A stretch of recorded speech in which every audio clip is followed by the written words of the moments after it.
back to Fox 5 at 7:30 on this Wednesday morning. Still cold, but not as cold. Slightly warmer than yesterday. We do expect that trend today.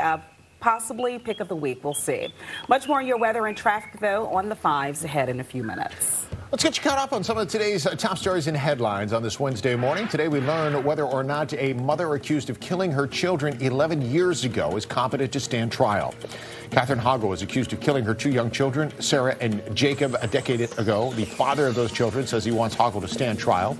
She's never revealed what happened to her children in 2014. The competency ruling is expected this afternoon. A California man has pleaded guilty to stealing more than $50,000 worth of rare Pokemon cards. This is the incorrect video that you're taking a look at, but the story is that police say Muhammad Asif broke into his friend Fair Oaks' home earlier this year and stole the collectibles. Police believe the theft may also be related to an armed robbery that happened in Tyson's on the same day. Asif will be sentenced in March. Today marks the 5th day of renewed fighting between Thailand and Cambodia. The attacks, which threaten a peace agreement brokered by President Trump, has displaced thousands of people. The violence comes as each side continues to blame each other for attacking first over some disputed territory where many landmines remain, despite a requirement in the peace agreement to remove the mines. All right, let's switch gears, talk a little holiday magic right now, as millions will be getting ready to hit the roads or the skies to travel for the upcoming holiday break. So we want to bring in WMAL host Larry O'Connor for his take on traveling this time of year. So good to see you, Larry. Good morning. Is that a hockey Same jersey, here. Good morning. Yeah, listen, I'm already packing, getting ready to travel, and the first thing you do is get as many rare Pokemon cards you can and fill your suitcase with those. Or that you bought. Or sell absolutely. them. Sell them for 50 grand to take a dream vacation. I mean, there's many options out there. Is this in celebration of the Army-Navy game coming up? Because that looks like a hockey jersey to me. I enjoy crossing my sports allegiances when I go to the game, although I will be all in football regalia for the game. But yes, Army-Navy this Saturday in Baltimore. Go Navy, roll goats. Thank you very much. Yes, we're traveling. Are you traveling for Christmas, these guys? This year? I am not traveling for Christmas, but I will be taking a trip down to Williamsburg this weekend to go see all the holiday lights down there and festivities. Oh, it's beautiful. That's going to be my local Christmas travel this year. I'll be in Baltimore for Christmas, but I did travel to Atlanta for Thanksgiving. So staying closer. See, that's so funny. I'm heading down to Augusta in Georgia for Christmas. I've never done Christmas down there before, but I got some in-laws. Usually we go to Oklahoma. We're going to Augusta this year, so we'll see how that goes. And so we're torn because we're not sure if we're going to road trip it because it's doable, right? It's a one-day trip, or whether we're going to fly. We're still on the fence on that. Depends on who's in the car. Yeah, that's a tough one. So location-wise, it sounds like for you, and I think a lot of people do this for the holidays, right? You're kind of bound by family commitments, or at least you use that as a guidance to go. Yeah. Your ideal holiday getaway, I'm going to put Larry on the spot here. Would it be to see the in-laws, or would it be to maybe take Meredith to the beach or an island somewhere? Or do you want to go to the mountains? I don't know. What's an ideal holiday vacation for Larry? I think Christmas lights look fantastic in palm trees. Right? Okay. Don't they? Isn't that a beautiful thing? And you can like string them around the coconuts and stuff. And by the way, Steve, I would bring my in-laws with me. I'm not a hateful, cheap guy who wants to get away from his in-laws like other people might be. I love my in-laws. Good for you. Family in love, not in-laws. But the bottom line is you want to escape the cold. Yes, exactly. I know everybody loves and pines for a white Christmas, and I don't mind seeing snowfall like we did this last weekend. The snow comes down on Friday, and it's gone by the next morning. Perfect snow, and that's it. End of the season. I want to go warm. Sorry, I've just reached that point. Well, have you ever in the past taken a snow-filled Christmas trip? No. Oh. No, we have not gone out of our way to go to the snow. I grew up in it. I grew up in Michigan. It was so snowy and rough. It's different. So, no, generally speaking, if we can, I mean, the coldest place we go to is Oklahoma with the in-laws. I mean, no. It's not going to happen. I'm not going to do it. I don't enjoy doing that. And that's the beautiful thing about America is that we have states in all. I do like going to Alaska, but not in the winter. You go there in August when it's manageable. I give you that as well. And I can get my snow fix. Well, we've done it a number of times. And I do love seeing the holiday lights and the displays and everything. This is great.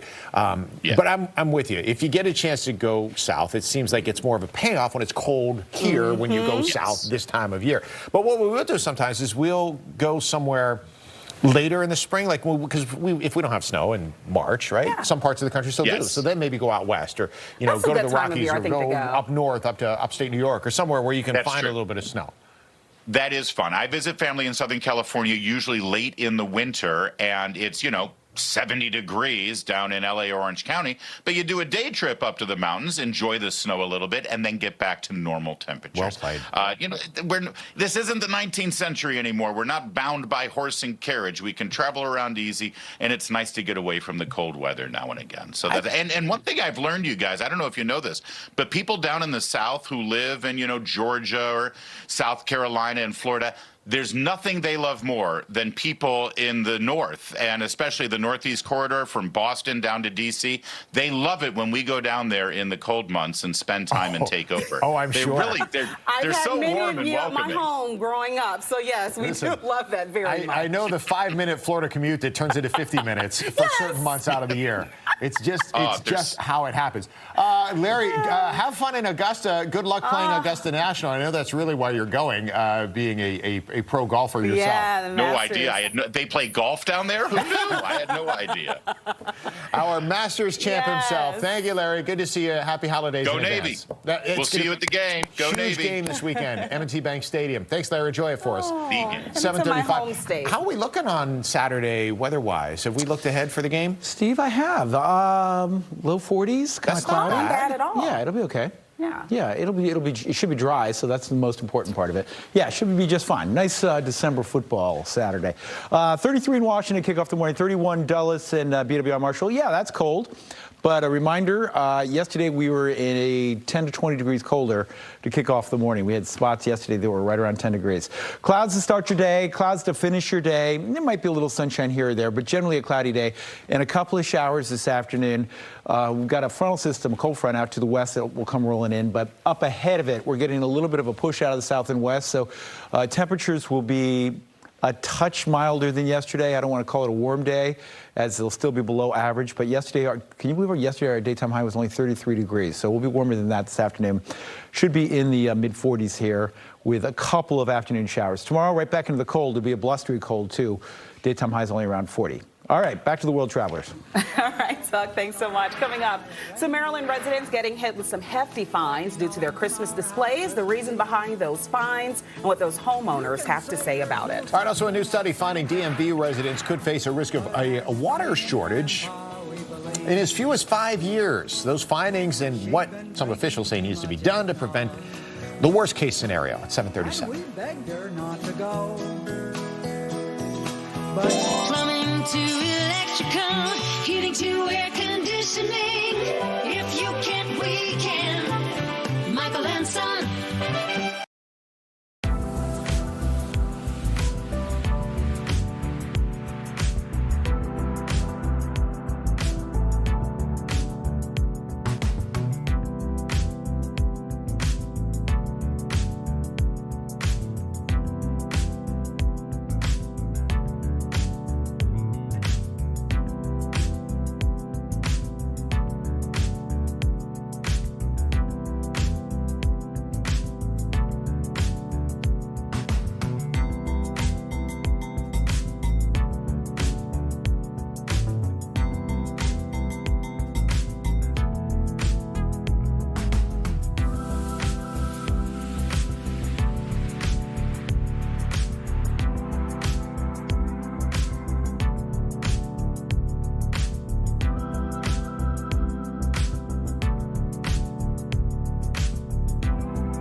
A Maryland family is racking up fines for their homeowner association over their Christmas decorations. The Salgado family moved into their house on Knights Court in Germantown last year, and they put up a massive holiday display.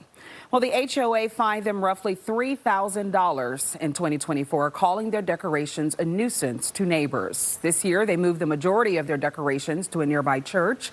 They kept some lights, a nativity scene, and 2 angels representing their late grandmothers. Still, the family says they continue to be fined $50 a day. It's very crucial and very emotional and very dear to us that we can't, these aren't just Christmas lights. They're not, to them, they think it's something that it's just like a little light or something that's annoying to them, but it's not. It's something that's very important to us and something that holds dear to our family and our family traditions and our faith. More, do we want angels? Angels in a nativity scene? Are you kidding me? At Christmas? What is wrong with that? It's beautiful. I'm very upset about this whole thing. That neighbor you just heard from told us that most homeowners welcome the display, and they're also frustrated with the HOA. A proposal out of Annapolis City Council would temporarily ban new short-term rental licenses. Mayor Jared Littman backs the plans to institute a 1-year moratorium, pausing most applications. The proposal would still allow renewals and owner-occupied rentals. Critics, though, warn the city could lose tax revenue, but supporters say the city is struggling to enforce existing rules. Checking Metro this morning, WMATA set to reveal its modernization plan for its rail system tomorrow. That plan will include an autonomous train system. It's part of an estimated $5 billion upgrade. A report says it would reduce costs by $13 million a year. Automation would start on individual corridors, and that could start with the Red Line next fiscal year. A new regional study warns that the DMV could face a water shortage. Could be as soon as 2030 if severe drought hits, and that could happen when demand becomes too high to keep enough water flowing in the Potomac. The report also shows that while overall water use in the region has remained largely stable for decades, demand will rise in the coming years. It is 7:41 on your Wednesday morning. Just ahead, Commanders QB Jaden Daniels making a difference in the community with a bike giveaway. We're going to hear from him on what it means to give back to the community. Plus, ahead of America's 250th birthday, we are heading on a journey to learn more about our great nation. And we're going to keep doing this right up through July. The latest episode in our America field trip coming up next.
you now with a check of the Good Day guest list. Today we're going to discuss a hidden health risk called beauty parlor stroke syndrome. It has to do with the way your neck is positioned in the shampoo bowl, so we'll give you all the details on that at 9. Plus, learn quick and easy holiday beauty tips when time is of the essence. We have celebrity makeup artist Shamreen Arshad joining us and to show you how you can get holiday ready just in the nick of time.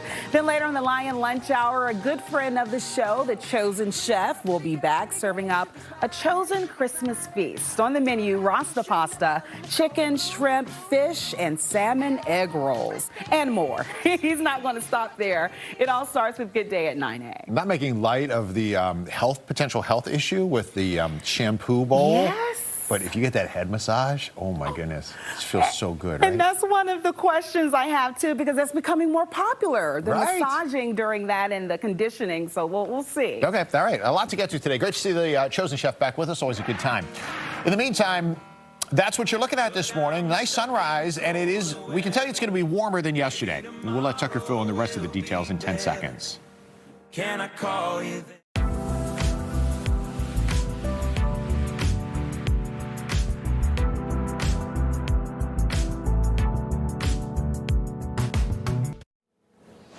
Okay, I want to show you an amazing map, and you don't have to pay attention to all the details. Just notice all the blue. This is the past 2 weeks of weather. We have literally been below normal temperature-wise since all the way back on Thanksgiving Day. Every single day has featured temperatures below normal, including yesterday's daytime high, which was only 33 degrees. Yesterday we were only 33 degrees, about nearly 20 degrees below normal yesterday, 17 degrees below normal. Today will feature more cooler than average numbers, but it should be a little milder than yesterday.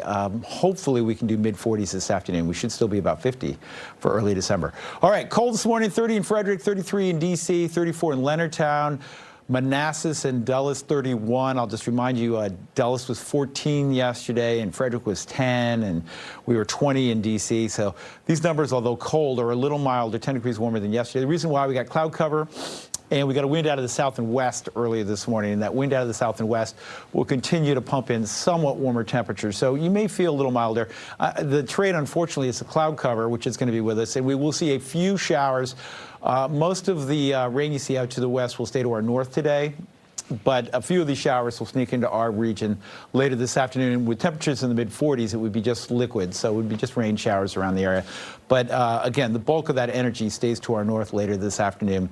You can see that on our futurecast here. Yeah, just a couple sprinkles or showers around 4:30. Quickly want to mention the mountains are going to get some pretty good snows. If you are traveling in this direction, the higher elevation peaks here could see blizzard conditions later this afternoon. So that will continue and be a big story. But for the rest of us, we'll go from clouds today to partial sunshine, cold and blustery tomorrow, with daytime highs only around 40. So we keep the cold streak going right into the weekend. Maybe a few flurries Friday, maybe a little light snow Sunday morning. Taylor.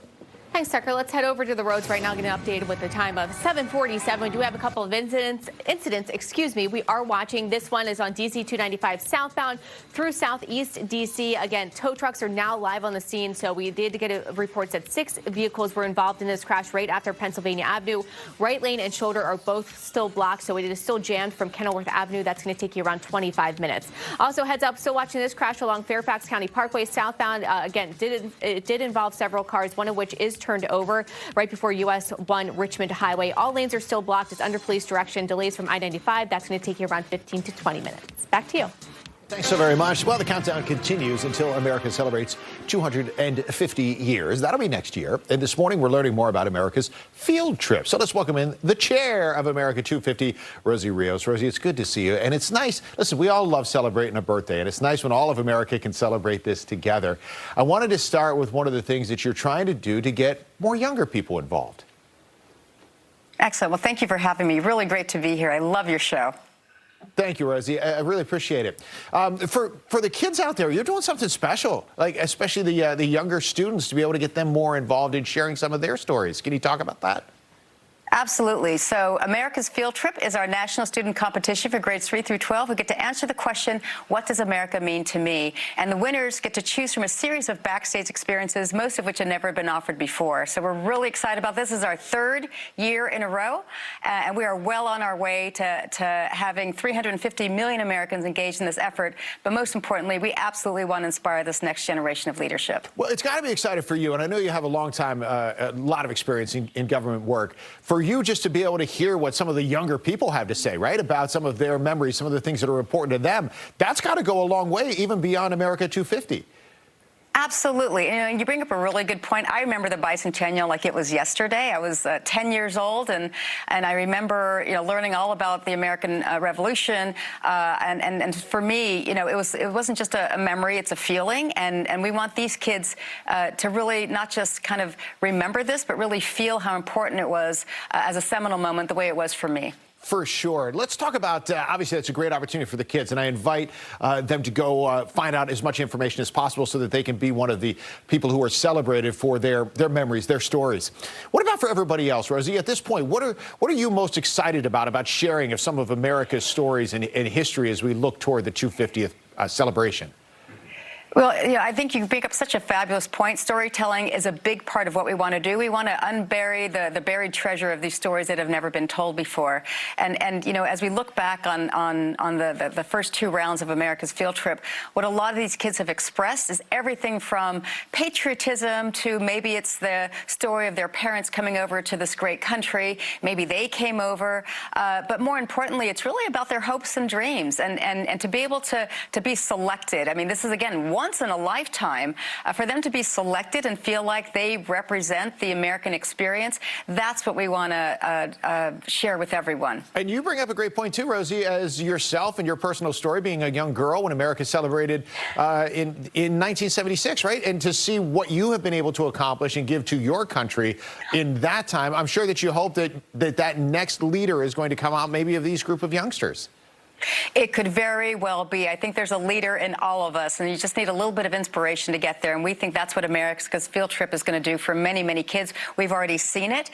And I get a chance to participate in some of these field trips with these kids as well. So to be able to, take the backstage tour of the Kennedy Space Center, or this year we have a behind the scenes at the White House and the National Archives. We have the National Geographic Museum, which is opening up next summer. So for many of these kids, it's going to be a first. For me, it's going to be the first. I want to do the sleepover at the American History Museum. Can you imagine, with the ruby slippers? So much to look forward to, and even though I experienced it as a kid, I get to experience it all over again as an adult. Those are some great experiences for kids of all ages, no doubt about it, including those of us who are just old kids at heart. Rosie, thanks very much. We put the information on the screen for folks to find out more information. Obviously, we'll do more and more as we get closer to the 250th birthday last year. Thank you so much. Next year. Thank you so much for joining us. Thank you. Thank you so much. It's a pleasure. And, of course, we're going to continue to celebrate as well here on Fox 5 as we're doing our own field trips on Wednesdays. Marissa and Annie Mae is going to be joining us from Annapolis as we celebrate their contribution to America's history a little bit later this hour. I've certainly enjoyed all of our hometown reports. We're counting down to America's 250th.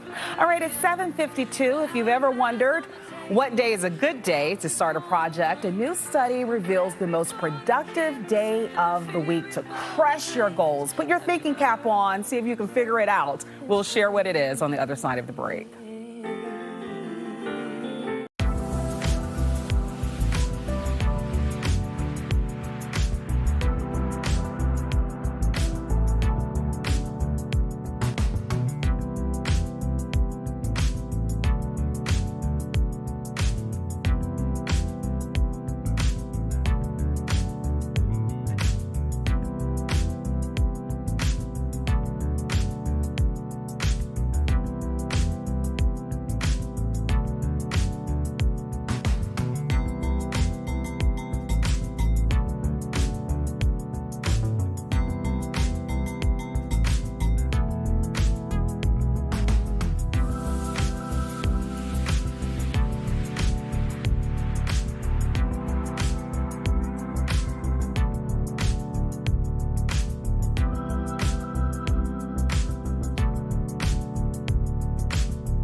All right, 7:55, and listen, we could take a look at a beautiful scene from Bluemont, Bear Chase, or sometimes when you add to that scene, it just gets even better. Oh, it need a little Tucker Barnes sprinkled.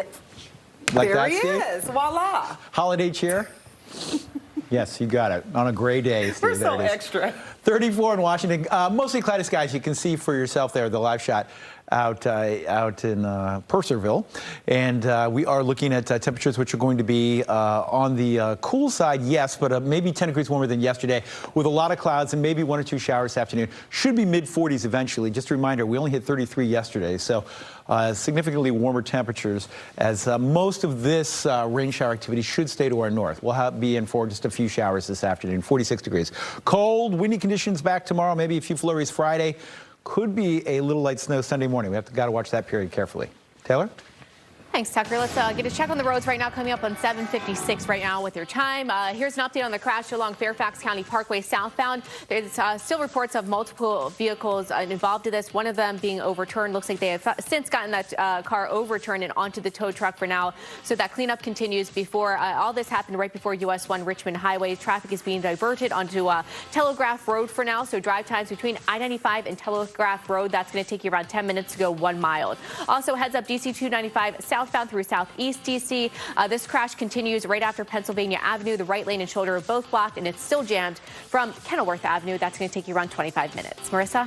Taylor, thanks so much. You know what today is. It's hump day, and today's social scene, a new study reveals it's the most productive day of the week. Really? Yeah, apparently. Okay, that surprises me a little bit. So what's the rationale behind that? Here's Jacqueline with the deets. All right, guys. Well, if you're trying to start a new habit or maybe knock out a goal, experts say Wednesday is, in fact, the best day to start, apparently. A recent poll of therapists show Sundays and Mondays, they often come with a pressure, long to-do list as well, making some of those new habits harder to stick to. But midweek, you're already in a routine, so starting something new feels less intimidating and more like a low-pressure experiment. So maybe next time you sit there and think, I'll start that new workout routine come Monday, maybe try Wednesday, see if that works out. Interesting. Well, then I guess you have a couple days and you get the weekend to think about if that was a good decision or not. I guess I was sitting here thinking, I think Wednesdays for me are good for professional business, getting that done, but personally, Sundays for stuff at home, cleaning, laundry, reading, that sort of thing. Saturdays for me, I want to just attack it and get it out of the way before the weekend and get a good night's sleep finally, Friday into Saturday. But Sunday, I'm the most awake. So that's like, but because of that, then I want that to be my fun day. Got it. Yeah, Sunday fun day. There you go. Yeah, Sunday's a mathing. reset day for me, usually. Yeah. Doing all the chores that day. Very interesting, though. Thanks for bringing us that. I have to think more about it. Thanks. We have lots more news, weather, and traffic ahead when Fox 5 Morning at 8 a.m. starts in 60 seconds.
Right now at 8 a.m., a judge will decide if the mother accused in the disappearance and deaths of her 2 children is fit to stand trial. We're going to follow up on the case and what we can expect as it relates to Catherine Hoggle. But first, Maureen Ume, good morning. Good morning. So there's a noon deadline for people to decamp here from Union Station, but the question is, can they resist? They say they will. We're watching it all unfold here and bringing you the latest as it happens. Steve? Well, we have an update for you on the condition of the National Guard member who was shot near the White House last month, and it is a positive one in the progress of that National Guard member. We'll share the update in just a couple of minutes. Appreciate you joining us here on Fox 5 and always streaming on Fox Local as well. Yes, thank you for starting. Oh, we zoomed in really quickly there. That's how excited we are to have you with us. Good morning, Tucker, and good morning. Good morning. Good I don't morning. know how excited I am about that wind in Maureen's live shot, though. Yeah, wind's out of the south. It's actually going to bring us slightly warmer air, mid-40s this afternoon, so that's better than the 33 yesterday, but that's about all I can promise here. Mostly clouds to kick off your morning here. It'll be a mostly cloudy afternoon. Could be a shower or two later today as well, but we'll see daytime highs again about 10 degrees warmer than yesterday, mid-40s later this afternoon. Plenty on the forecast, including 2 snowflakes on Friday coming up. Taylor? Thanks. Let's head through the roads right now. We do have a couple of incidents we are still watching across the area. We'll head to the Fairfax County Parkway southbound incident, which still has been involving multiple vehicles in this crash, involving the overturned vehicle, which has now been back overturned, and also now in the tow truck. So they continue with this cleanup before US 1 Richmond Highway. Traffic is being diverted onto Telegraph Road. So we'll have much more on this incident, plus a look ahead to the rest of the roads coming up. A Montgomery County judge will decide today if a Maryland mother is competent to stand trial. Catherine Hoggle is charged with killing her 2 children more than a decade ago. It is a case that Fox 5 has profiled many times over the last decade. For the latest chapter, let's get to Fox 5's Melanie Alwick, who joins us live from the courthouse in Rockville.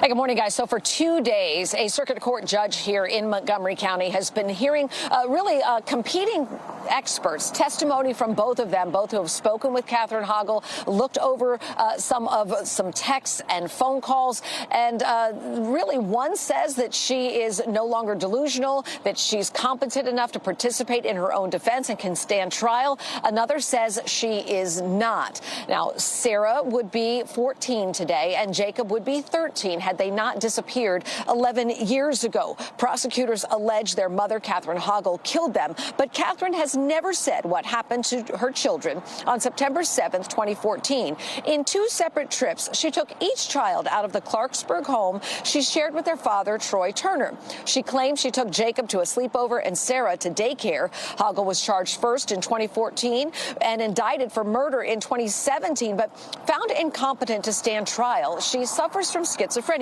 In 2022, the charges were dismissed under Maryland law because Catherine had remained incompetent for 5 years. Prosecutors secured a second indictment earlier this year. Catherine's mother says she's been working with Troy and his wife to try to figure out what happened, whatever the consequences. I understand that in today's world, people don't think that kind of collaborative relationship can exist, but it does. And I'm fortunate for that. We all want answers for my oldest grandson, if nothing else. And, you know, there's a lot at stake here and a lot of questions as far as what happens depending on what the judge rules. If competent, when would the trial be? If not competent, could the prosecution try again? We'll find out when the judge issues a ruling at 1:30. Well, thanks very much. And of course, if you want to watch our special that we have put together on the Hoggle disappearance, it's on Fox Local. If you don't yet have it, scan the QR code you see on your screen to download it, and then just do a search for Hoggle. You'll be able to watch the special and our previous coverage on this case. Happening today, a rescheduled bail review for the man accused of setting his apartment on fire in Laurel. Police say Floyd Rich started the blaze at the Cressley Apartments, leaving 50 of his neighbors without a home. He was expected to go in front of a judge on arson charges yesterday, but it was updated this morning. Witnesses say Rich was dealing with a mental health crisis before lighting that fire. The fire is estimated to have caused $750,000 worth of damage. The mother of the National Guard member who was shot near the White House said her son, Andrew Wolf, is now doing better. As a matter of fact, he's now sitting up in the hospital and apparently has been moving and interacting a bit with medical staff and family. Wolf, one of the 2 National Guard members who was shot the day before Thanksgiving. The other Guard member, Sarah Beckstrom, died from her injuries. The suspected shooter has entered not guilty pleas to several charges. He is also still hospitalized. Now to some of our other top stories for you this morning. Maryland Governor Wes Moore expected to meet with Transportation Secretary Sean Duffy in the coming weeks. The pair will discuss concerns over the state transportation projects, including the Key Bridge rebuild in Baltimore. The proposed Key Bridge budget is now estimated to be more than $5 billion. The projected completion date has been pushed back to 2030. In Fairfax County, Democratic School Board member Rashina Sizemore Heiser declaring victory in a special election to fill an open seat on the Board of Supervisors. 3 candidates were running for the Braddock District seat, replacing James Walkinshaw, who was elected to Congress back in September. All right, 5 past the hour. Let's get back to Tucker as we get a check on the forecast and take a peek at Bluemont once again. Yeah, the peaks of the sunrise still out there. Tucker, looks good. Picture says 1,000 words. Yes. So basically, that's what we get today. We get a lot of cloud cover this afternoon, and we'll keep temperatures still below normal, but warmer than yesterday. Okay. All right. The sun didn't make much of a difference yesterday. Not really hard to be didn't. warmer than yesterday. Yeah. It didn't, right. I mean, we'll be 10 degrees warmer. There could maybe a shower or two this afternoon as well, but most of the day will be just rather cloudy. 34 to get the morning going in Washington, 32 Dulles. I'll just remind you, we are already warmer at this hour than we were at any point yesterday. We only hit 33 yesterday. So, again, wind out of the south here in south and west. We'll pump temperatures up about 10 degrees from yesterday. Looks, well, I don't say it looks good, but at least it looks dry out there early this morning. Later this afternoon, a couple of showers on a system on a cold front here out to the west will arrive. Most of what you see, I know it looks like it's going to rain all afternoon. Most of that will stay to our north, so we're not looking at a lot of rain, but a couple of showers this afternoon. And temperatures still trending below average, although, again, warmer than yesterday with temps in the mid-40s. Back to sunshine, but back to cold tomorrow, and we'll talk about a snow chance, a light snow chance coming up. Taylor? Thanks, Tucker. Let's head to the roads right now, coming up on 8:06 with your time. And heads up, we are still watching this crash along the Fairfax County Parkway southbound. It's closed due to multiple vehicles involved in this crash right before US 1 Richmond Highway. All traffic is still being diverted at Telegraph Road, so the tow trucks are still live on the scene right there. They're getting the situation cleaned up, but we're looking at delays between I-95 and Telegraph Road. That's going to take you around 10 minutes to go 1 mile.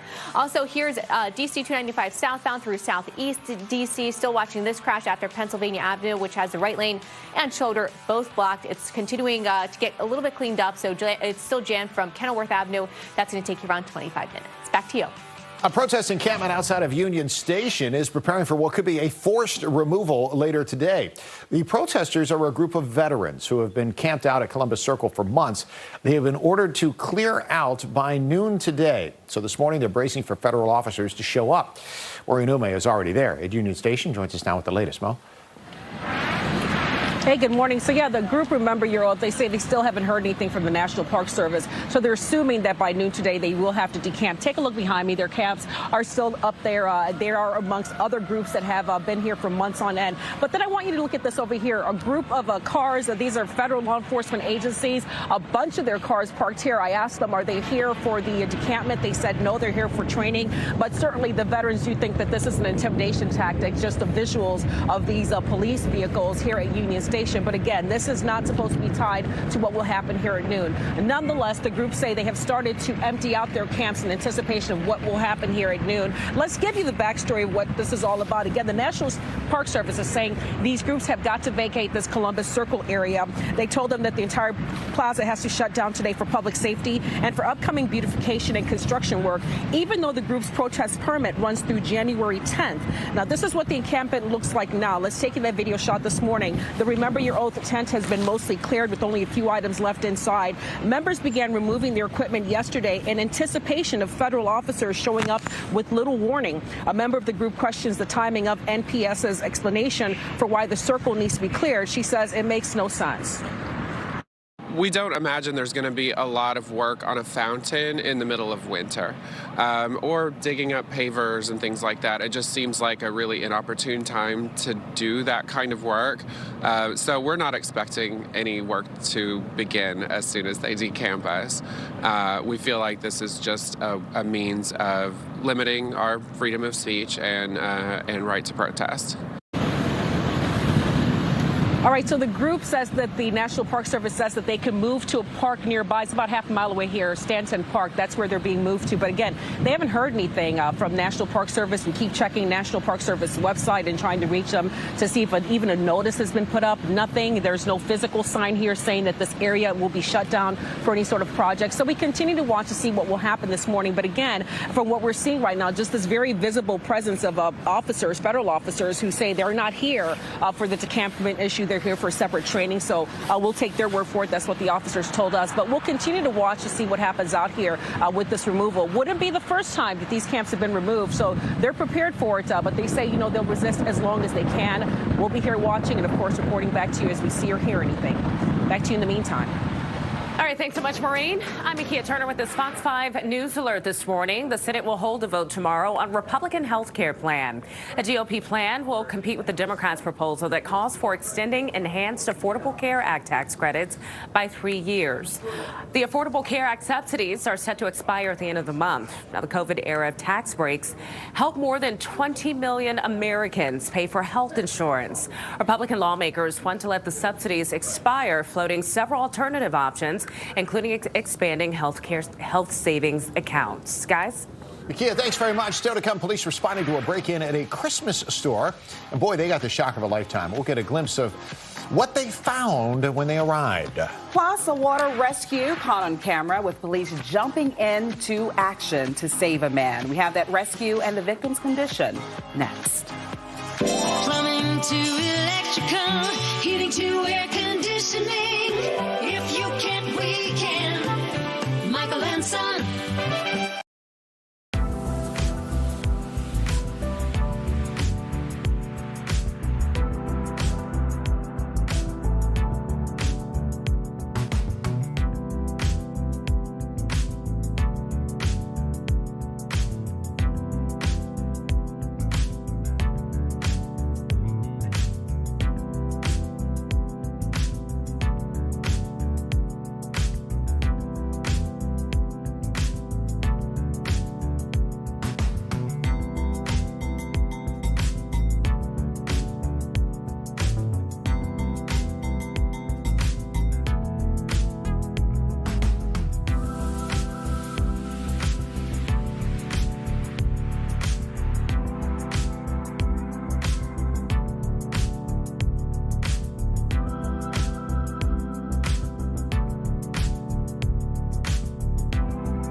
Back with your morning jolt this hour. Police responding to a break-in at a Christmas store. Discovered the culprit was still there, wreaking havoc inside the store. Couldn't find its way out, or maybe just wanted to cause some trouble. It was not Rudolph, but it was a deer. This is in Tennessee, Jonesboro, Tennessee. Police department posting the video showing the deer needing to be escorted out of the Christmas store. In the post, police said only in Jonesboro would one of Santa's reindeer come barreling through the front door of Gabriel's Christmas. Clearly 3 sips too deep into the holiday spirits. Their words. Officers gently escorted the deer back out into the wild. It must have been Donna or Blitzen. Something I could see them doing. Think about how hard it is for the deer to find presents this time of year that, you know, the reindeer don't already have. This is true. And then also with the raccoon getting all of the attention, you know, now we have all the animals trying to do stuff to make news. Almost. Well, in St. Augustine, Florida, a water rescue was caught on camera. You got to check this one out. This footage released by St. Johns County Sheriff's Office showed deputies pulling a man out of his vehicle that was halfway submerged in a pond. Police say he accidentally drove his car into the water. Fortunately, he is expected to be okay. All right, some good news there. Good work by the deputies who were able to make that rescue. Yeah. It's 8:15. We have the farthest thing for Florida weather here. We do. Yeah, I was looking at the deputy in the water. You wouldn't want to have to do that around here for sure. Not at all. Yeah, cold out again this morning, and by cold, right around freezing. Remember yesterday, though, we were a good 10, 15 degrees colder than we were today, this morning. That doesn't mean it's warm outside, and certainly with the cloud cover, doesn't feel great. Okay, get you out the door. Temps in the mid-30s here at 9 a.m. Lots of clouds all day. Could there be a shower this afternoon? Yeah, there'll be one or two showers, but most of the day will just feature clouds. I know 44 doesn't feel warm, but believe it or not, that's 11 degrees warmer than yesterday, so it will be a milder day than yesterday.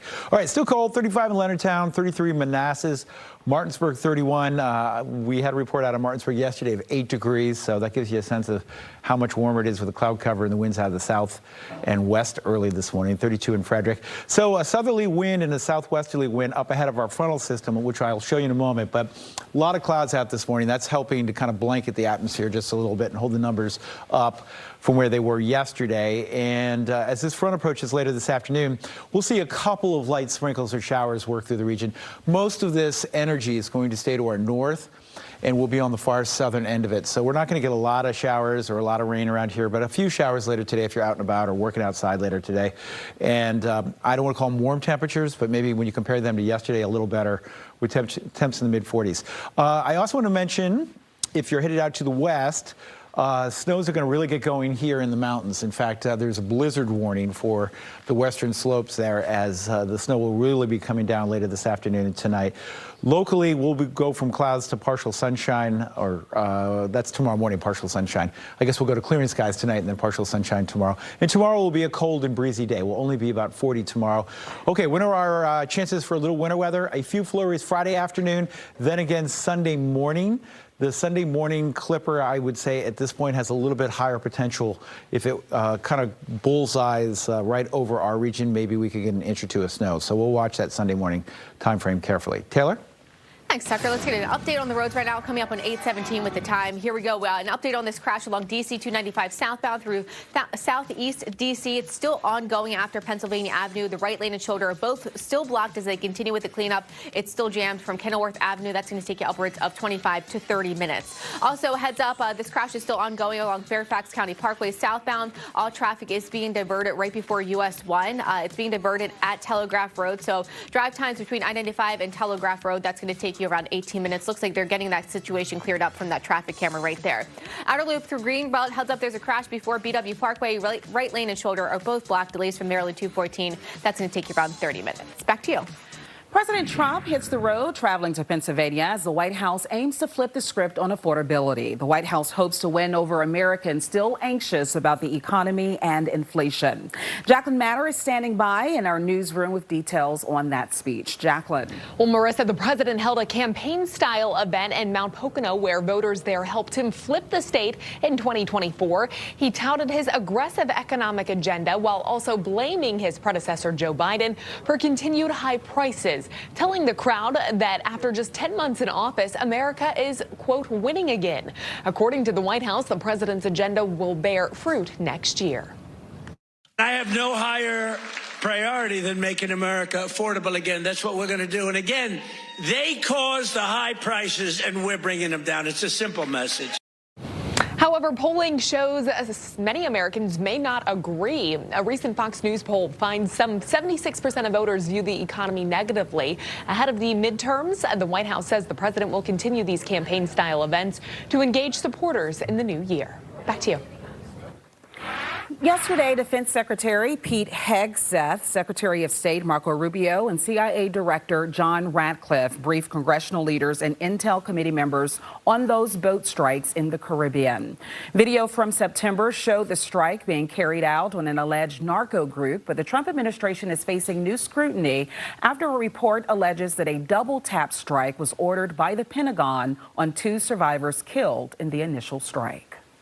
It's a little strange where administration officials say, well, we can release edited versions of videos that they like to brag about, but then not at least show the immediate moments up to and including the second strike. What matters is that they were not in a shipwreck state, distressed, dog paddling in the water at all. And therefore, that boat, its cargo, and those drug traffickers remained valid targets. President Trump, who wants back the releasing of that footage, now says it's up to Hegseth. As we head to break, just a quick reminder for you here at 8:20. If you see news happening, if you have a news tip, send it to us so we can look deeper into the matter. You can email us at fox5dc@fox.com. You can also call our news desk. That number is 202-895-3000. All right, live look outside as we head to break, and we'll check back in with Tucker for the forecast at 8:25.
The union representing U.S. Park police officers blasting Maryland Senator Chris Van Hollen and several other Democratic lawmakers questioning a Trump administration's plan to increase the size of the Park police force. In a letter to the Interior Secretary, the senators voiced concern over reports the White House aimed to turn U.S. Park Police into, quote, the premier law enforcement agency in D.C.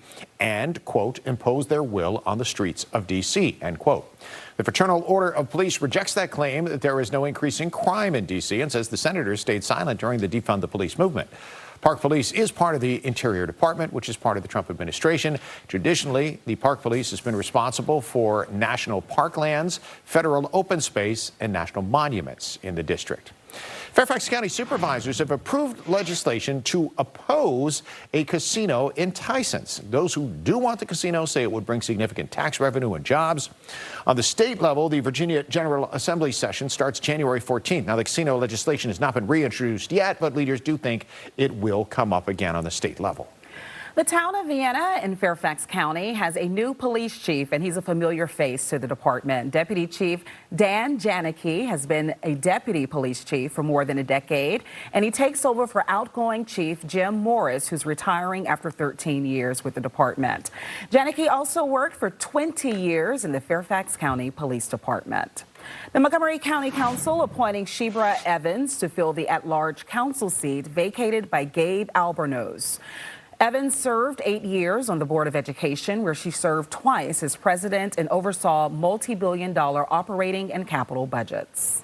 Montgomery County Council introducing new legislation pushing back on the Trump administration's immigration crackdown.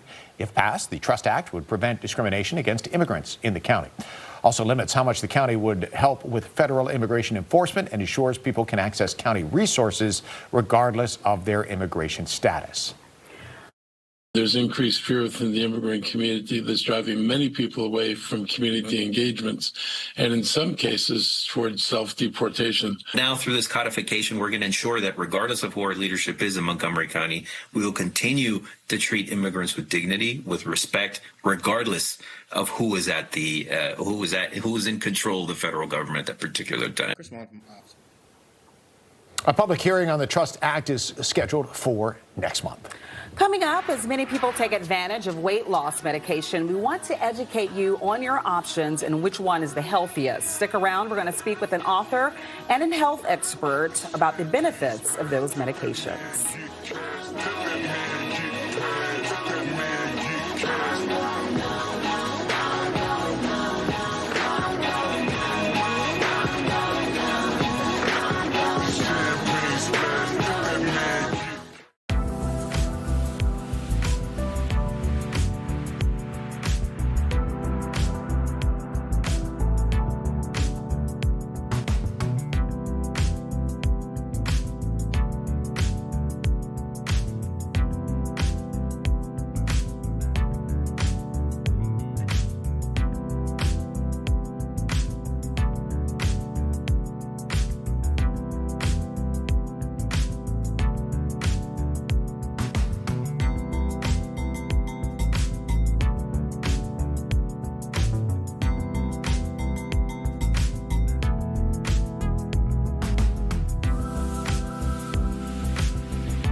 Welcome back to Fox 5. Coming up on 8:30 on your Wednesday morning, a live view across the region, and it is cold today. Not as cold as we were this time yesterday, but still, you want to bundle up before you head out the door. We'll have much more on your weather as well as your traffic updates.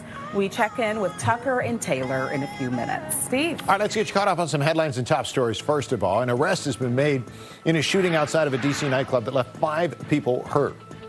19-year-old Langston Wedge of Upper Marlboro now facing multiple charges, including aggravated assault while armed. That shooting was last month outside of a club along Bladensburg Road Northeast. All 5 victims expected to recover.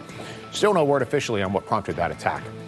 A California man pleaded guilty to stealing more than $50,000 worth of rare Pokemon cards. Police say Mohammed Asif broke into his friend's home in Fair Oaks earlier this year and stole those collectibles. Police believe the theft may also be related to an armed robbery that happened in Tysons the same day. Asif will be sentenced in March. A new tool can help Montgomery County residents learn if they are in a flood-prone area. The county's new Flood Risk Explorer identifies flood-prone areas, starting with Sligo Creek watershed, helps residents learn more about how much risk their home is in. That tool is available on the county's website. Across the river in Arlington, beginning next year, sharpshooters will be deployed to try to control the county's deer population. The hunting will take place in parts of 4 Mile Run and some wooded parks north of Langston Boulevard. A virtual information session is scheduled for Thursday, January 15th, if you would like to add your input. Today, Washington Capitol star Alex Ovechkin hosting a hockey clinic for players with developmental disabilities. This is some video from last year's event.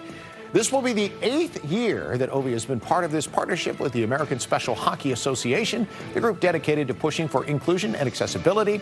During Ovi's time with the organization, it has expanded to 140 programs all across the country. Marissa? Well, Steve, now to a Fox 5 Health Watch as people navigate the changing weight loss medication world. Our next guest is here to share what GLP-1 medications are and what they mean for your long-term health. Joining us now is author and endocrinologist Dr. Rocio Salas Wayland. Thank you so much for coming here live on Fox 5. And there are so many options out there. So how do you begin by choosing which one will work best for you?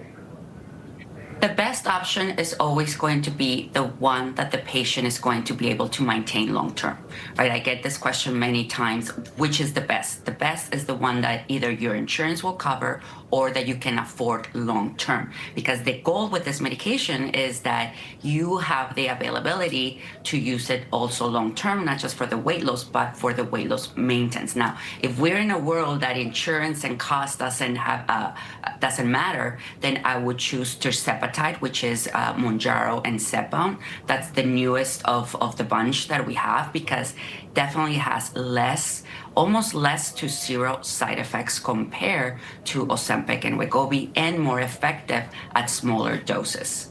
So you also, along with the health impacts you just discussed, the affordability is a huge thing, something you can maintain over a long period of time. Well, that actually speeds me up to a question I was going to ask you later, but I'm going to ask it now. What happens when you stop taking the drug then?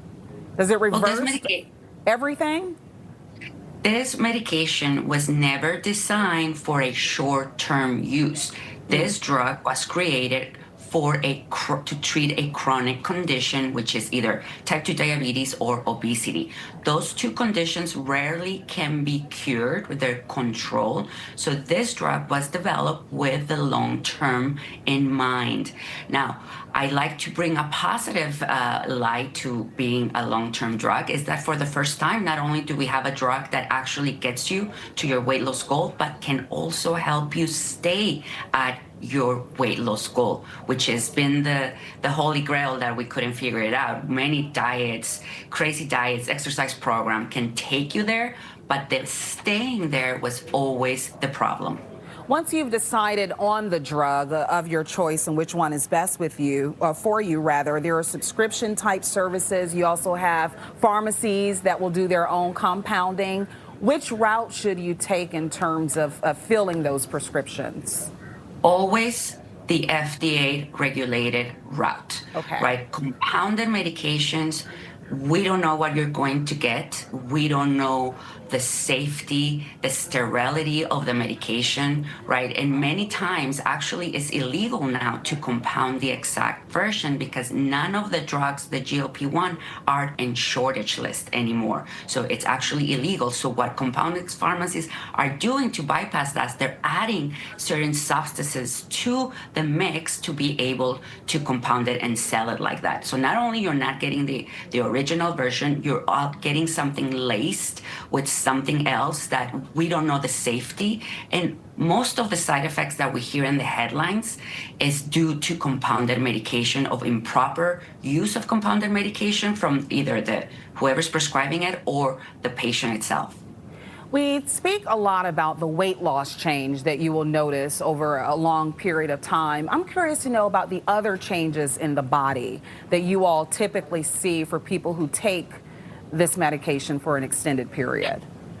And you can see the smile on my face because I've prescribed this medication for over 15 years. And what I see in my patients under close supervision is all good things. All of their internal and numbers improve, their liver function. So you reduce fatty liver, insulin resistant, you reduce insulin resistant, you improve insulin sensitivity, so prediabetes, type 2 diabetes, PCOS, infertility, right? We see increase in infertility due to the decrease in body fat. Right. So, and also we cannot not talk about the mental health improvements that we see with these medications. This is something that I learned in my practice and that I talk in my book.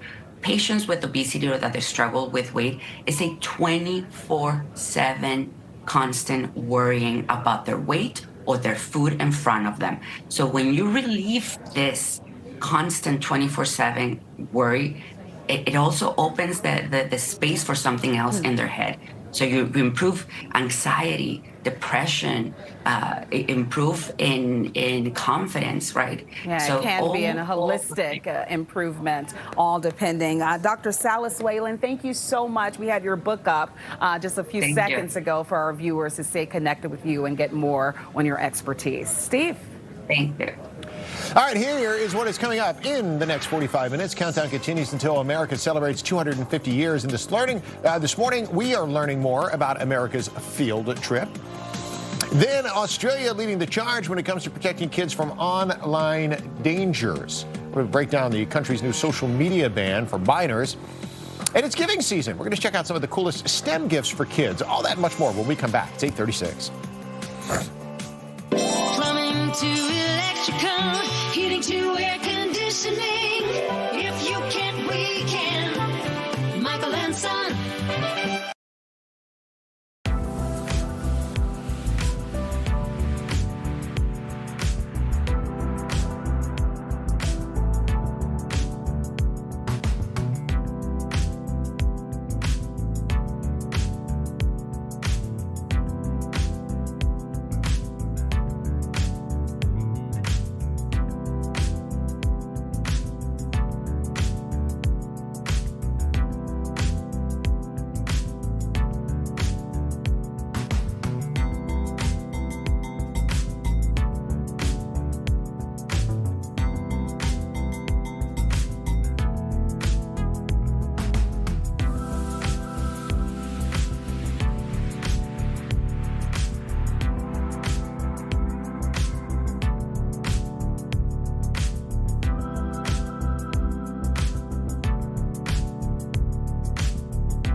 right, back with your morning boost now at 8:39.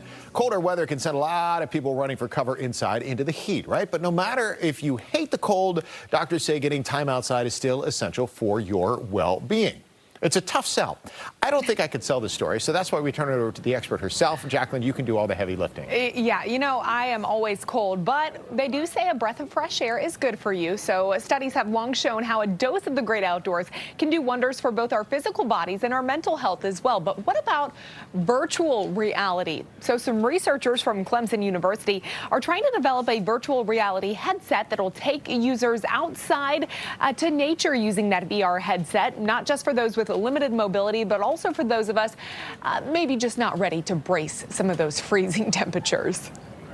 Virtual reality allows you to do things like collect a soundscape. When you have a headset on, the image moves with you up and down, left to right. If you have something with controllers, they could vibrate or make you feel that sort of tactile feeling that you are there. We're really just trying to create an entryway, particularly for people who do not have access or don't feel comfortable outdoors. And that's gonna make us happier. It also helps decrease some of those negative emotions like worry, stress, anxiety.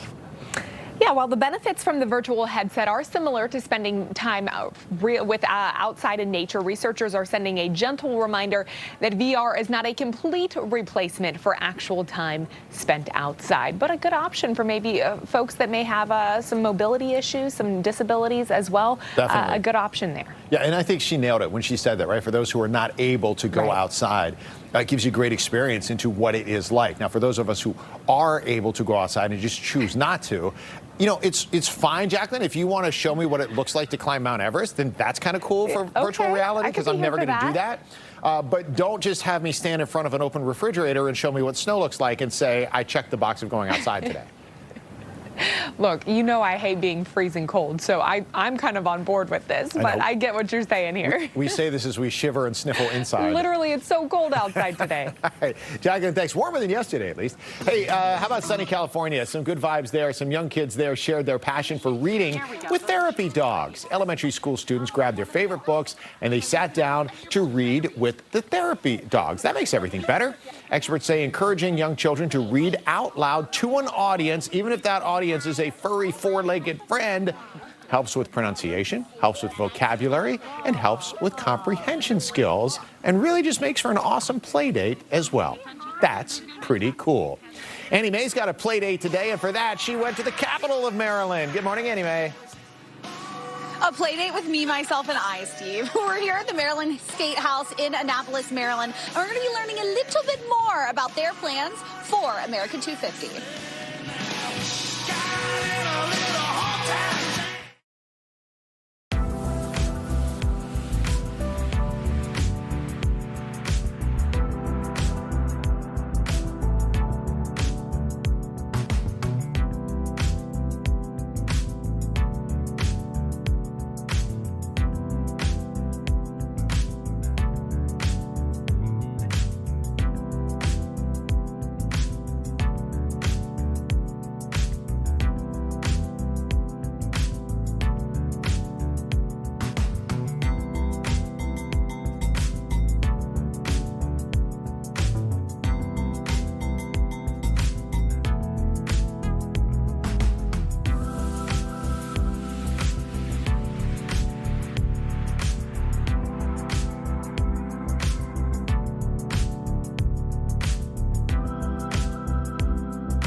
vehicles.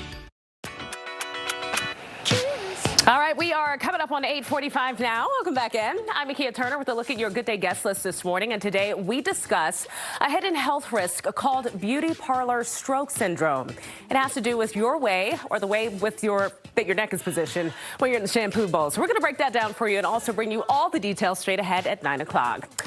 Plus, learn quick and easy holiday beauty tips when time is of the essence. Celebrity makeup artist Samreen Arshad will be joining us to tell you how you can get holiday ready in no time. And then coming up in the Lion Lunch Hour, the Chosen Chef is going to be returning to serve up a Chosen Christmas feast. On the menu, we've got Rasta pasta, chicken, shrimp, fish, and salmon egg rolls. Delish. We've got a great show for you. My kind of feast. Oh my gosh, I'm looking forward to that so much. All right, Makia, thank you so very much. Listen, I tried to do a decent job on Lion Lunch Hour yesterday since you weren't here. I'm sure you did great, my friend. But what I think I did do is make sure that everybody is more than welcome or more than ready to welcome you back. Aww. You're so Enough funny. of that guy. Let's get Makia back in the saddle. Everybody loves Steve. Come on now. It was a fun show, but you got a great one lined up for today. All right, we'll see you in a few minutes on Good Day. All right. In the meantime, let's get to Tuck and get a check on our forecast. Hey, bud. Steve, you did a really good job on that show yesterday. Just saying. You know, when Tucker gives you a compliment, you know that there's something else going on. Well, I'm just saying you did a really good job. Beautiful scenes down in Fredericksburg. We do have the cloud cover out there early this morning. Okay, you don't have to study this map too much. Here's what I want to share with you. 2 weeks now. We go all the way back to Thanksgiving Day, and then fast forward the last 2 weeks. We have been below normal or to well below normal temperature-wise. We have not had one day that has been at or above normal. So not your imagination if you feel like winter is, off to a kickstart here to kick off the month of December. And yesterday we only hit 33 degrees, and although we'll be below normal again today, we will be about 10 degrees warmer than yesterday. 34 to start your morning here in Washington, 32 in Frederick. Just a reminder, Frederick was 10 degrees yesterday. We were 20 in D.C. for the morning low. So although it is still cold out, it's not as cold as yesterday morning, with a lot of cloud cover across the area as we have seen just a touch of sunshine to kick off the day. Mostly cloudy going forward from here. Later this afternoon with slightly milder air, but I do want to mention a bit of a wind out of the south and west. I'm not sure it's going to make it feel great. It should be in the mid-40s with 1 or 2 showers that develop later this afternoon. So it won't be a rain out. I know what you're doing. You're looking to the west and you're going, hey, I see a lot of rain out into West Virginia and Ohio. Most of that will stay to our north. So we'll get 1 or 2 showers later today with a lot of clouds and temps in the mid-40s as this front comes through. Do want to mention mountains out to the west. We'll get a period of heavy snow late this afternoon and tonight. In fact, there's a blizzard warning out there, so the snow may really be coming down. So if you're traveling out west, as you get through the higher elevations, there are likely to be snow.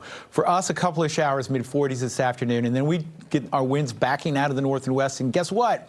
Cold and gusty and, windy conditions tomorrow with below normal temperatures continuing into the weekend. Couple flurries Friday, maybe a light snow event Sunday. Still some question marks about both of those events, but neither look to be major. Hey, don't forget about the Fox Local app. It's right there. I've been mentioning it all morning. What a great holiday gift for the family. You can put it in the stocking and just remind everybody to download it, and then they can have it too. It's like a gift that just keeps giving, and it's absolutely free. And you can watch Taylor on there every day, and you'll feel good about yourself if you download it. Taylor? Let's get an update on the roads right now, see what's happening. 8:47 with your time. We do have an update on this crash along DC 295 southbound. That crash has since cleared right after Pennsylvania Avenue. It has cleared from the right lane, so residual delays do continue with this from Kenilworth Avenue. That's going to take you around 25 to 30 minutes. Also, heads up, the outer loop crash through Greenbelt. It's still ongoing right before the BW Parkway. Right lane and shoulder are both blocked. Delays from Maryland 214. That's going to take you around 30 to 35 minutes. So really moving kind of slowly in that direction. Otherwise, here's a look at some of your drive times across the outer loop between I-95 and Georgia Avenue. That's going to take you around 20 minutes. Here's I-270 southbound between I-70 and the Beltway, 47-minute commute right now. And then here's I-395 northbound. Your drive times between the Beltway and the 14th Street Bridge should take you around 40 minutes.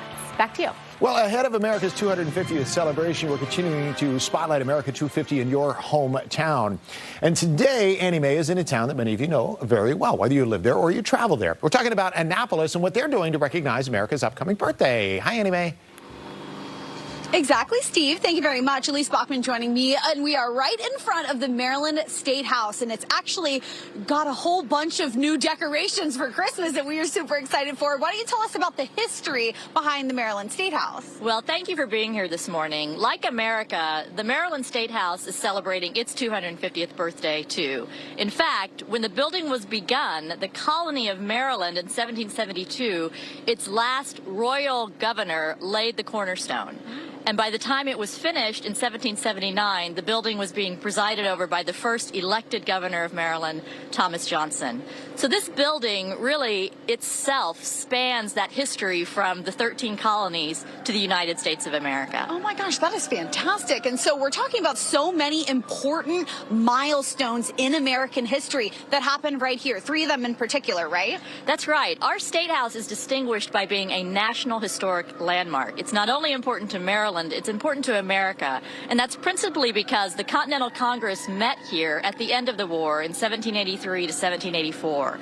And 3 really important events happened here. One of them being Thomas Jefferson received his Minister Plenipotentiary Commission to be the first foreign minister of the United States in May of 1784. And then in December of 1783, George Washington came here to resign his commission as Commander-in-Chief of the Continental Army. That is the original peaceful transfer of power, giving over military authority to the civilian government, and that happened right here in Annapolis. And then in January of 1784, the Treaty of Paris was ratified inside the State House. That was the official end of the Revolutionary War, making this building in Annapolis the first peacetime capital of the United States. Wow. So while so many people associate the events of the Revolutionary War with New England and Boston, Philadelphia, Annapolis is where the Revolutionary War ended.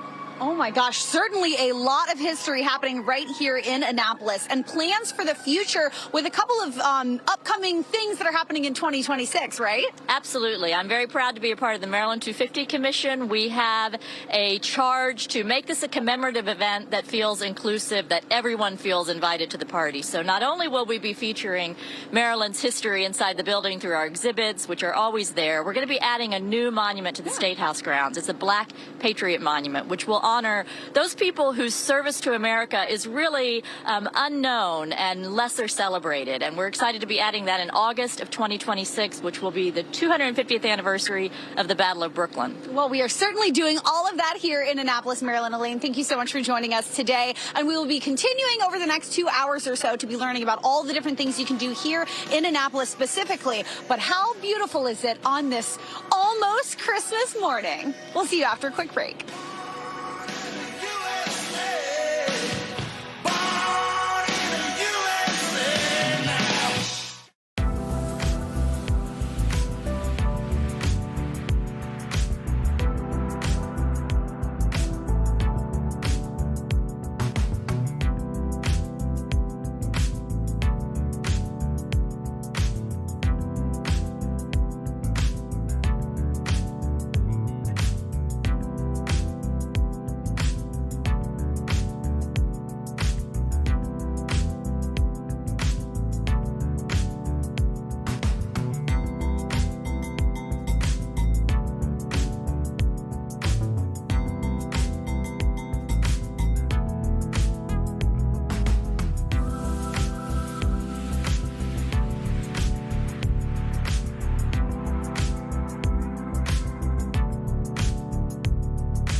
today.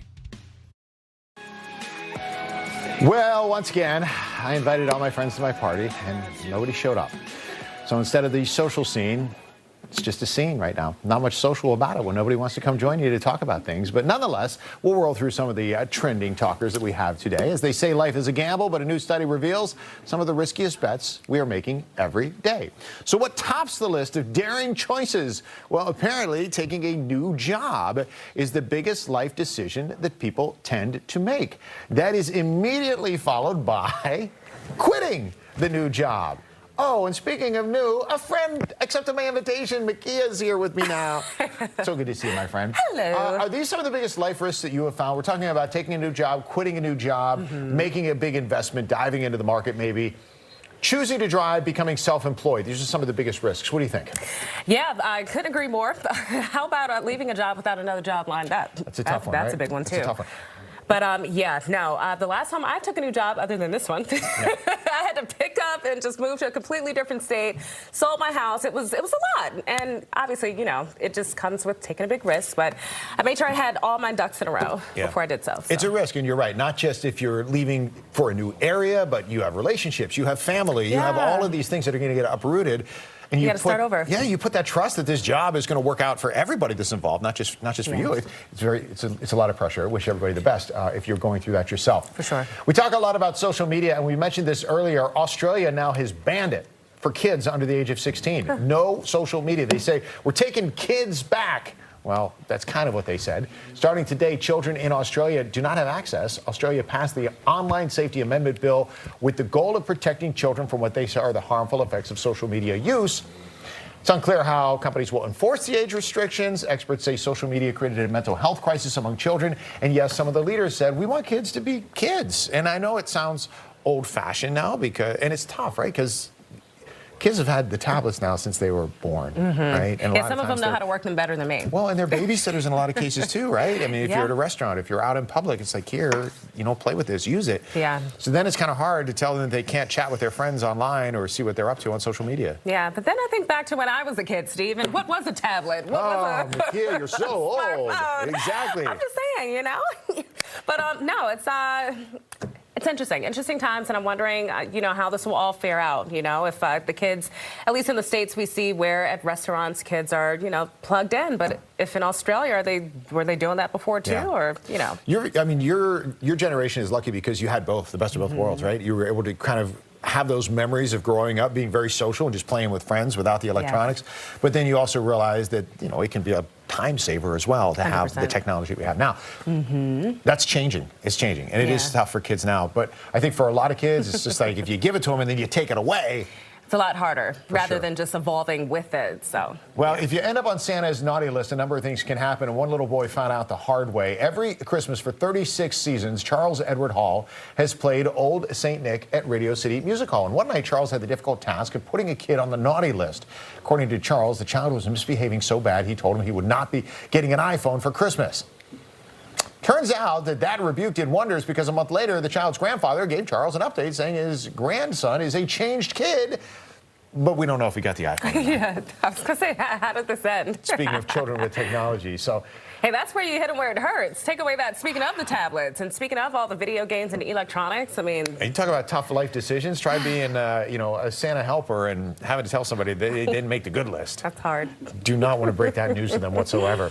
Fortunately, we got some good news coming up today. We actually have a lot to get through. We got a packed day, as always, on this Wednesday, hump day. Great-looking Good Day lineup coming up. Then we'll roll right into the 10A. And then, of course, a Lion lunch hour. Chosen Chef's going to join us, right? Yeah. He's going to be in the kitchen with us. Rasta pasta is on the menu. Can't go wrong with that. All that coming up. Let's go ahead and get day started on this Wednesday. Roll the open. Let's do it.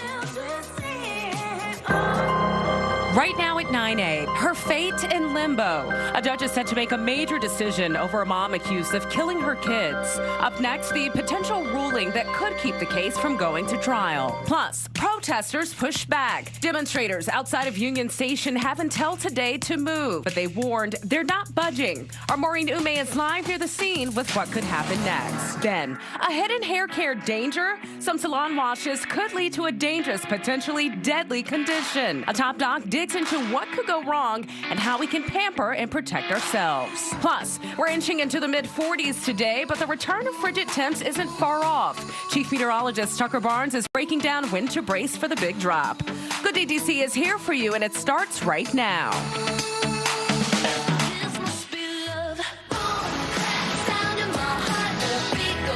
Good day, D.C., Maryland, and Northern Virginia. It's 9 o'clock on this Wednesday, December 10th. Thank you so much for joining us. Welcome back, Nakia. Yes. Happy belated birthday.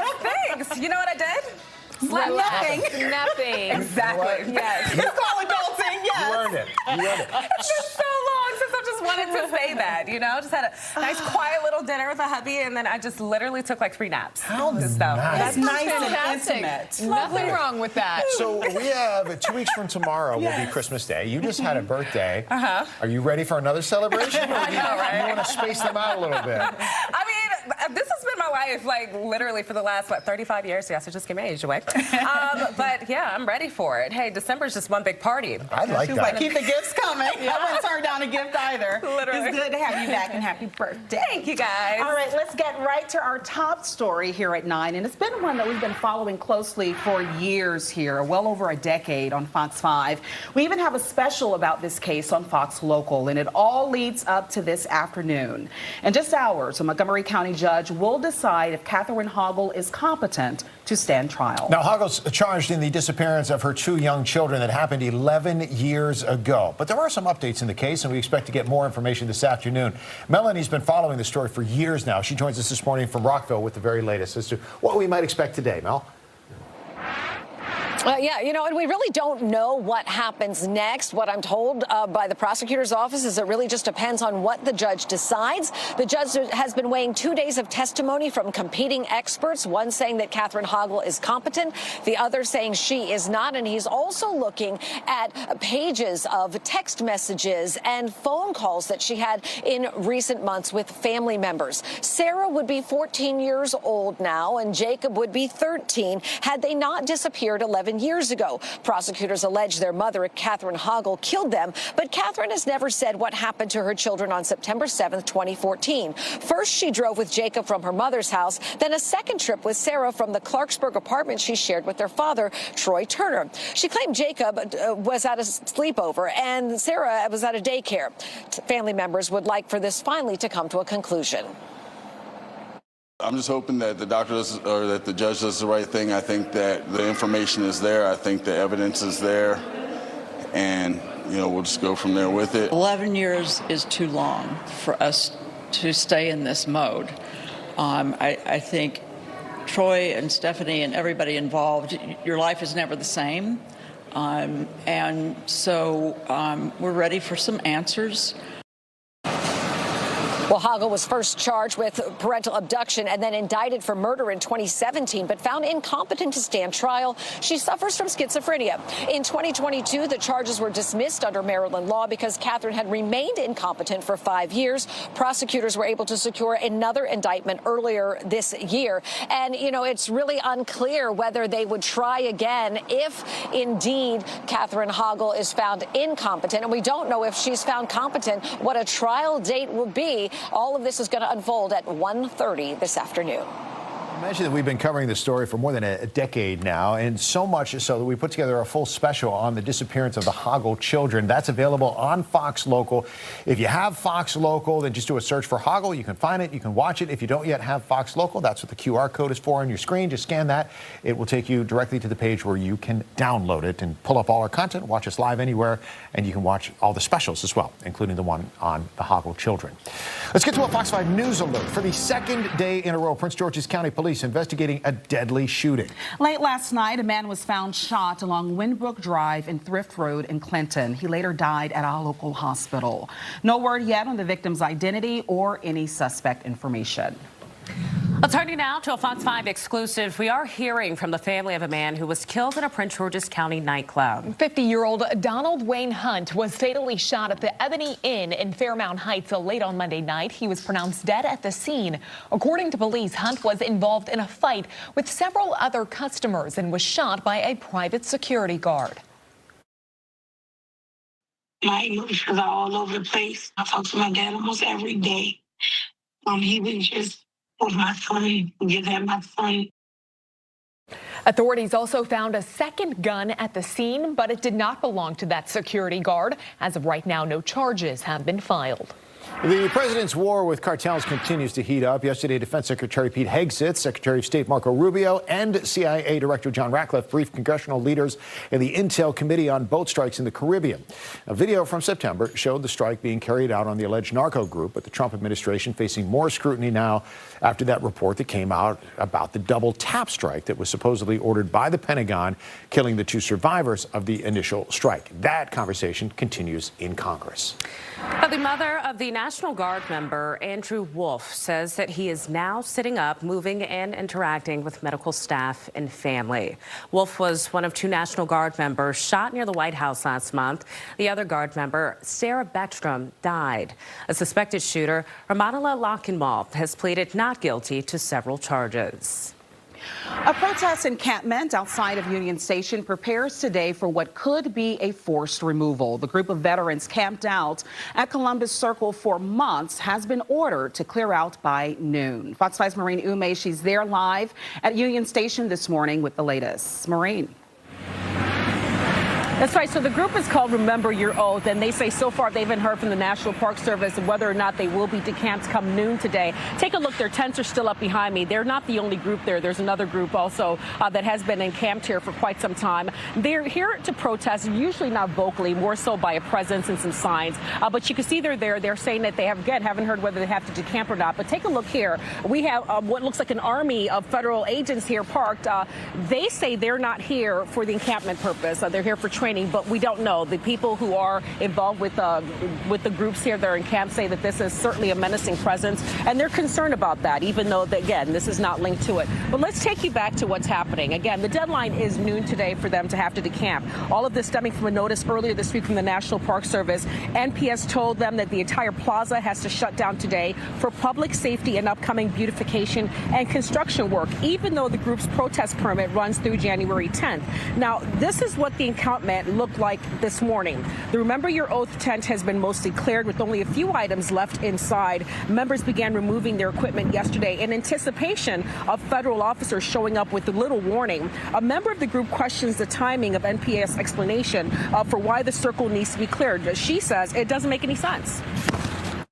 We don't imagine there's going to be a lot of work on a fountain in the middle of winter, or digging up pavers and things like that. It just seems like a really inopportune time to do that kind of work.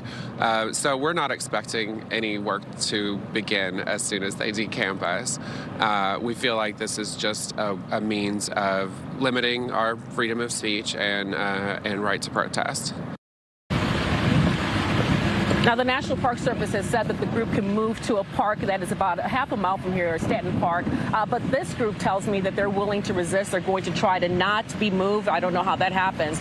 They have been moved in the past before and said that when the federal agents and police officers came through, they forcibly removed them and took all of the encampment equipment and put it on a flatbed truck and moved it out. We'll have to see if that happens in noon today. But again, they've largely cleared out their tents. So what you're seeing is really just a structure for a lot of those tents back there. They are ready for whatever might come. But again, they're not sure. National Park Service hasn't updated their website. They haven't posted any signs about any work that will begin. So we'll continue watching, and of course, I'll bring you the latest updates as they develop. But for now, I'll send it back to you guys in the studio. Maureen, thank you. At 9:08 this morning, time to say what's up. Weather live look across the DMV on this Wednesday, and it is certainly chilly out there. But Tucker, I think you said today's going to be the warmest day of the week. You know what, Jacqueline, I kind of went with like pick of the week for today because we don't have much to choose from this week, unfortunately. A lot of clouds, but yeah, we'll be maybe 10 degrees warmer than these temperatures by late afternoon. Just a reminder, we only hit 33 degrees yesterday, so mid-40s, while not warm, will feel maybe a little better for you, although it's going to be a cloudy and breezy day with winds out of the south and west. All right, nothing touching the ground, but we might get 1 or 2 showers later this afternoon. They'll be very much scattered and on the light side, but frontal system approaching from the north and west will start to move on in a little later this afternoon. And as it does so, our winds will go from out of the south and west they'll shift around out of the north and west tonight. We'll start to pump in, are you ready for this? More cold air for the day on Thursday and for the day on Friday. In fact, cold enough maybe we get a couple flurries going by Friday. We will focus on that part of the forecast coming up, but one day at a time around here. And this afternoon, generally a cloudy afternoon, not quite as cold as yesterday, so we'll take it. But again, the cloud cover and the light shower activity not making it feel particularly fantastic. That's all right. Feels like the holidays. Okay, more on that very light snow chance, maybe flurry chance Friday, and maybe a light snow chance Sunday. We'll look at that in just a moment. Back to you. All right. Thank you, Tuck. Also to come this morning, it's time to see what's on your Good Day storyboard. First, holiday gifts to make your kids think. I'm checking out top STEM gifts to spark curiosity, creativity, and learning. Also, hair care health alert, the extremely common service that could actually cause a stroke, according to top doctors. Plus, is AI a threat to your relationship? Still ahead, the number of Americans who say they're cool with their partner getting close and personal with the tech. It just depends how close and how. Interesting. All right, coming up at 10 a as well, a holiday dessert recipe from a celebrity chef. Culinary superstar Carla Hall sharing the dish that'll leave your guests asking for seconds. We'll be right back. Chances fading now, patience running out.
Welcome back. When it comes to matters of the heart, is it better to trust your intuition or artificial intelligence? Well, according to a recent dating report, AI is helpful more for people to help regulate and better understand their emotions. Okay, we'll see who put out that report, right?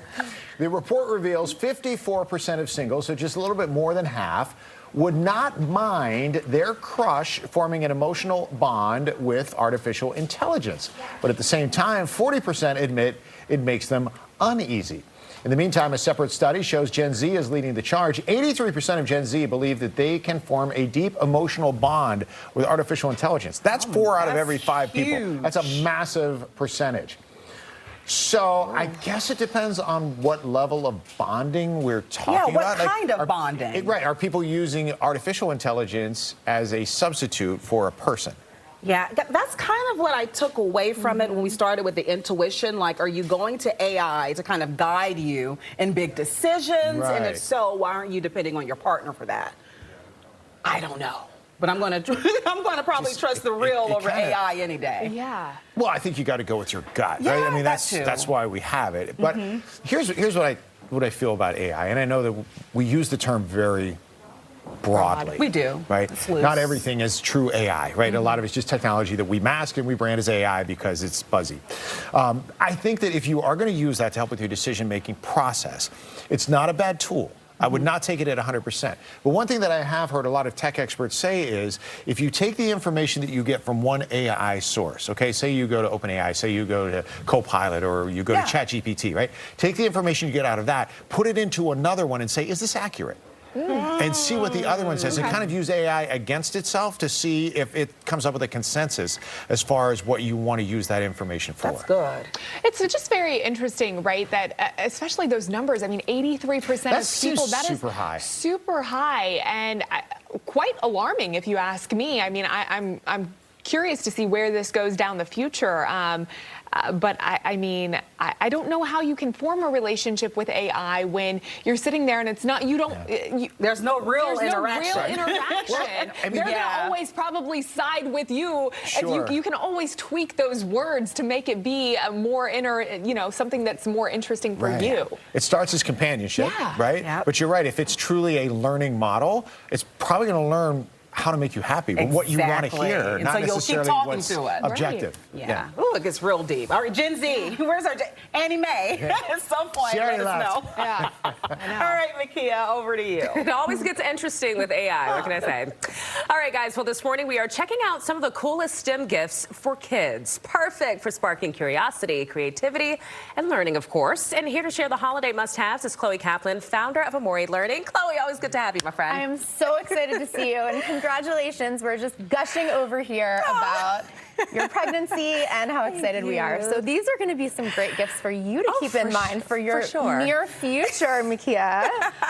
And also have lots of nieces and nephews. So perfect. So, I'm already so super near future. Exactly. Yeah. Okay, well, let's go. We've got so many to get to. These gifts are all from local female-founded businesses. And I just wanted to pull some gifts that could sneak in education and be really fun for kids. All right, so let's talk about it. Smart gifts. Yes, smart gifts.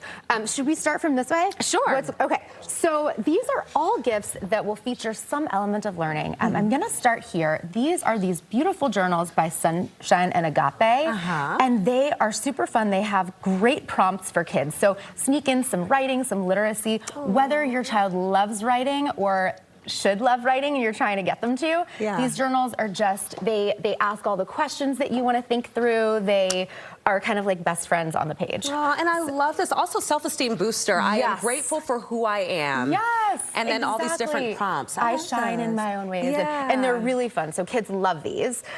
These are incredible gifts from Back Pocket. They're prompts. So kids love these so much. They see them and they get so excited because they're engaging questions that families can ask together, or they could play with their own friends. They have all sorts of different themes and they foster conversation. And just connection. So love, love, love these. And perfect for all those hosting some holiday parties to just get everyone of all ages involved here. Or if you have your kid has friends over and you want to give them an activity, really engaging, and again, just like super kid approved. And get some great prompts. I am a good friend because fill in the blank. Exactly. So And they just came out with a Spanish edition also, so that's awesome. I also want to say your hand is on this beautiful package wrapped by Break Ink, which is a local stationery and wrapping company. How gorgeous is that? Right, and I'm not the best when it comes to wrapping presents. I did not wrap that. Noted. Spoiler alert. Okay, and then we have, we've got these boxes from Year Cheer. Okay. These are so fun. They have multiple different holidays. We're focusing on the New Year box, and kids can assemble them. So they're like simplicity for parents. You don't have to figure out what decorations you're going to get for a holiday. Every box has a game, so kids love the games, and they have directions on how to assemble and what to do with the elements inside the box, so kids can follow the directions. I love that. And it's just really family friendly. And you know, there's like a number spinner in this New Year's one, so kids can practice numbers. Yeah, and there goes that sneaking in the learning without them actually knowing they're doing some work. Exactly. It's such a fun way to do it. Exactly. Yes. None Love of that. these feel like work. And then there's also the back pocket. Did I see that? This is the back pocket. Okay, that's right what that was here. called. That's Got back it. pocket. Okay. And then those Sunshine are and the Agape, year cheer, break ink gifts. Awesome. And yeah, just I love this. lots And of course, you can never have enough books. I know. So I've got some books back here. They didn't even fit on the table because we have so many props today. But for families who are trying to get their kids to read, fun books. Like, this is my son's Dogman. He feels like he's not even reading. It's not reading time if it's a fun, you know, graphic novel. Yeah. Astronomy, just capitalizing on kids, their passions, and choosing books that are fun and engaging for them without feeling like, you know, extra work, homework, anything like that. I love this one. This is a sleuth and solve for kids who like science. They've got all sorts of mysteries, and you can do them as a family. So just, you know, great reading gifts. And if you're giving reading gifts, something to go along with it, like a cozy blanket or a reading lamp or a nice something. hot cup of cocoa. Exactly. That'd be. See, you're so good. You're a natural. You're a cool mom. But just to like spice up the gift and make it a whole experience. I love this. And to make science, technology, engineering, and math, again, some of what most of this touches, just interesting for kids to learn and to just be curious about at an early age. Exactly. Love it. Exactly. Oh, you're awesome. We just popped your information up on the screen, but you can tell us one more time where people can go to get more information from you. AmoreLearning.com and Amore Learning on Instagram. And we love hearing from you. Let us know what you think of all of these. And just so excited. Happy holidays. Happy holidays. These are such great gift ideas, guys. All right, Annie Mae, what you working on out there? All right. Hello, Makia. Hello, everyone. We are out here in Annapolis, Maryland, taking a look at everything that they are doing right outside of the Maryland State House for the upcoming holiday, as well as, of course, for America 250 gearing up next summer. All right, sounds good, Annie Mae. Plus, we are warming up into the 40s today. That's what some of you want to consider warm. Hey, listen, we'll take anything other than what we felt yesterday.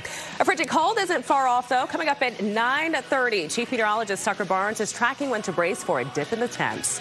We're back after this.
Welcome back, 9:24 this morning. And for today's edition of America 250, we're checking out Annapolis's rich history. Our Annie Mae live there now. And Annie Mae, I love Annapolis. I'm so jealous of your assignment today. What are you checking out this morning? Jacqueline, you certainly would be. It's very festive out here. For America 250, we are getting it geared up for the next couple of months. We're right outside of the Maryland State House, and Heather is actually joining me to tell us a little bit about the history of Annapolis, as well as the things that people can do when they come out here about to celebrate. Absolutely. So the way to celebrate, one, we want to invite everyone to come visit us. This is the most authentic historic town in America. I mean, we're one of the 13 original colonies, and you can't get any more authentic than this. So here you have the places that George Washington, Benjamin Franklin, Thomas Jefferson went and visited. They could literally be dropped into the streets today and know exactly where they are because of the preservation here and, you know, so much of the original structure. So for 250, what we want you to start doing is come on down, start doing a guided tour with one of our great companies. We've got Watermark Tours who will get you on a walking tour or on the water.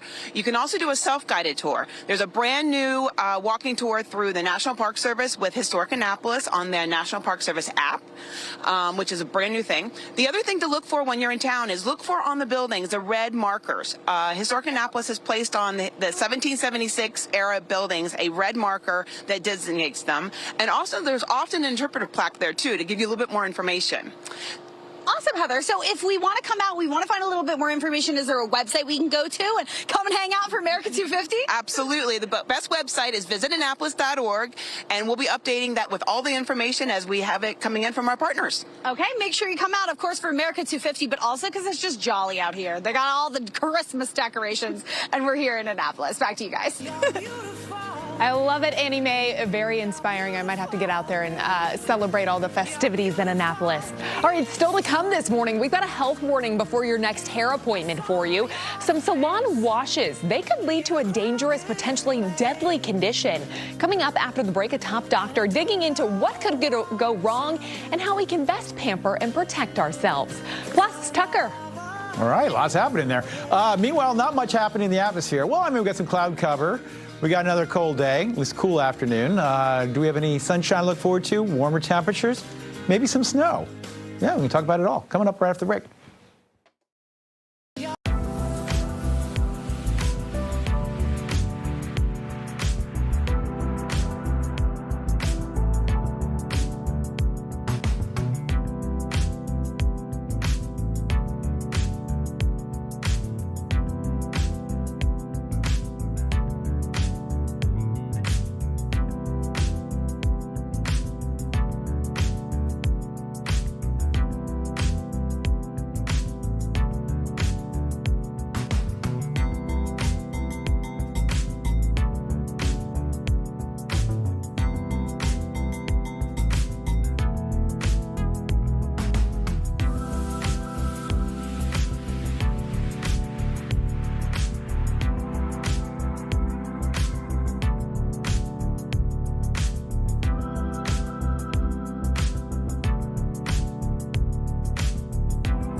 Welcome back into Good DDC. We're coming up on 9:30, and it's time now to say what's up weather. We are giving you a live look around the area this morning with temps hovering over that freezing mark, Tucker.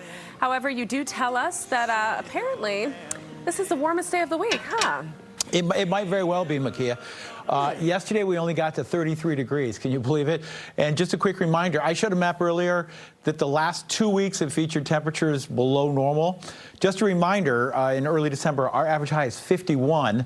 And yes, as I just mentioned, today will likely be your warmest day of the week at 46. And not that it's going to be a, sunny, bright, beautiful 46. It's going to be a cloudy, overcast, kind of windy day. So although I've deemed it the pick of the week, I'm not sure there's much to really pick about it, other than the fact temperatures are a little warmer than yesterday. Yesterday, by the way, we only got to 33 degrees. Okay, so it'll be 46 today, and then we do another nosedive down into Friday. We'll briefly rebound on Saturday, and then we'll do another nosedive Sunday and Monday. Just incredible that Mother Nature has delivered winter early for us this year, as we've seen some temperatures. Yesterday, we were 17 degrees below normal at 33 degrees. All right, 35 now in Washington, so we are already warmer than yesterday. Not that it's warm and toasty out there. 37 in Leonardtown, Dulles, and Frederick, 34 degrees. Just a reminder that yesterday, Frederick was only 10 degrees. And Dulles made it back to 14, so you can see we're significantly warmer than that this morning. Lots of clouds moving in. We did have a bit of a we had a sunrise. We just didn't see much of that sunrise. And you're not going to see much sunshine today. There might be a peak or a little filtered sunshine at times as the clouds roll across the region, but generally a cloudy afternoon and a cool afternoon, although 10 degrees warmer than yesterday. You may also notice the winds out of south and west, and so we have a frontal system off to the north and west, and as this guy rolls in later today, maybe it can kick off a couple of showers, but we'll also get somewhat milder air up ahead of the front as it arrives later this afternoon, so it'll be a little bit warmer. Most of what you see there out to the west, out in Ohio, and out into portions of Kentucky will stay to our north. So we're going to be on sort of the southern edge of any rain shower activity. And you can see that on your map here as we'll put it in motion. That's Futurecast. I do want to mention not much happening here with this cloud cover, but the mountains out to the west are going to get a real quick splashing of snow out here. In fact, there are blizzard warnings as the snow will pile up quick on a very brisk northwest wind for those higher elevations out in the Allegheny front. So if you happen to be driving in that direction later today, just be prepared for that because conditions will deteriorate in a hurry out there as the front comes through. Otherwise, we will clear it out tonight. We should be back to sunshine tomorrow, although it'll be a brisk and cold day tomorrow. With daytime highs only about 40, but the wind will be out of the north and west, so I'm not sure it'll feel great even with the sunshine. And then on Friday, maybe we can kick up a couple of flurries with a system that's going to try to pass through a little clipper system Friday afternoon and Friday night. We'll have to watch the Friday time period and the Sunday morning time period for a little winter weather. I think that's probably our best chance for some light accumulations, maybe sort of worst case scenario, this would not be major, but maybe an inch or two of snow. Certainly be cold enough for it with highs only in the low 30s Sunday and Monday. So we'll watch for a couple snow chances later this week. Okay, I talked slowly. Did you get all that? We did talk. Yeah. Noted. All right, guys. Well, over in Australia, I don't think they're talking about snow right now. But not this time of year. No. Leaders are increasing efforts to protect kids online by issuing an outright ban. Now, yesterday, Australia ordered 10 major platforms, including TikTok, YouTube, Instagram, and Facebook, to block users under the age of 16. That was close to 1 million people we're talking about, Steve. So officials say the move is in part of an effort to shield minors from what they call addictive algorithms and online predators. Clearly not everybody's on board with the measure because the kids have grown up with it. Now they're taking it away. Some question if a similar ruling would work here at home. I think there should be more regulations on social media, but I don't think a ban outright is necessary. There's a lot of predators online, and children do not have the sense of how to utilize social media in itself. Tech companies that don't comply in Australia could face penalties of up to about $33 million, which sounds like a lot of money, but these are multi-billion-dollar, in some cases trillion-dollar companies. So, you got to wonder how far those fines will go and how they can help to control it from their aspect. Yeah. I say an outright ban here in the U.S. It's never going to happen. Good luck. Yeah. It's too much a part of our lives. Even the kiddos, we were talking about this, earlier. It would be really hard to kind of wean them off of it. Yeah. I don't think that you can really find a happy medium. I don't think you can do a partial ban, something like that. It's either one or the other, because if you do a partial ban, people are going to find a way around it. They're going to, I mean, even this way, they might still find a way around it. I like this idea of a ban because under the age of 16, right, you have all the predators out there that can mask as somebody else. And these kids today, I mean, even when I just interact with young kids, occasionally when I, see them, you notice that they act certain ways when a phone comes out, or they always feel like they're on camera. I have a friend of ours who, her little kid has never had social media, but all of a sudden knew how to do a whole YouTube video and did a whole makeup routine. And I was like, where did you learn how to do this if you've never had social media? Yeah. All these kids are learning these behaviors, and I just think kids should just let them be kids. So I'm going to say, as the resident old guy in the room, I am loving all of you millennials saying, back in my day, because this is how it starts. When you grew up without social media, and now you see what people today are doing, right? It's just the evolution of change that we see. In this particular case, to your point, I think it's once you introduce it and once people start relying on it, and now we see, kids obviously have tablets. You see babies with tablets, right, these days. It's very, very hard to tell them now you can't use this. Yeah. Something that you've relied on for so long. And I understand the dangers that are there. It's hard, right? Is it the tech company's responsibility? Is it the parents' responsibility? Is it the kids' responsibility as to how to manage it the best? Yeah. I know there's some apps out there right now. My sister literally just knows all these different apps out there, but where you can have restrictions or time limits, or you can even pop it and see whatever it is that your kids are looking at, or even block them from accessing certain websites. So I think that's a good start, but I think that the ban, like I said, outright, it would be difficult. And I guess there could be a way. It technically would be a ban on the youngsters having an account, but if the account went through, if the youngster was using the parent's account, right? If it went through like a family account, then it's much easier for the parents to keep an eye on what's going on. Yeah. So I don't know if that's a solution or not, but in Australia, they're just like, we're just going to I wonder how long this ban will be in place. I mean, is it something, is it a pilot program ban type of thing, or I think they're serious about it, but we'll see if there's an update, how much backlash they get. Yeah. I mean, they have better things to do in Australia, like go surf and jump around with kangaroos. And sounds lovely. Every deadly animal in the world right there at their disposal. All right, well, I wasn't thinking about that part. I was thinking about the kangaroos. You're right. And it is summer. Bears. It's straight up summertime in Australia right now. So go outside. Go to the beach. They're enjoying weather much better than what we have right now. Marissa. Yeah. All right, we'll take a short break. We have much more coming up. Martinsburg, good morning. Hope everybody there. Stafford County, everywhere south of D.C. is having a good start to the day today. 35 degrees at Reagan National. We'll see you after this.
right, time to check into the Good Day Cafe. We got a great one for you today because this is Chef Rhea with the Fish Shop, which is down at the wharf. And if you have not yet gone down there to check it out, do it for a number of reasons. One, the food. Two, it's great visuals.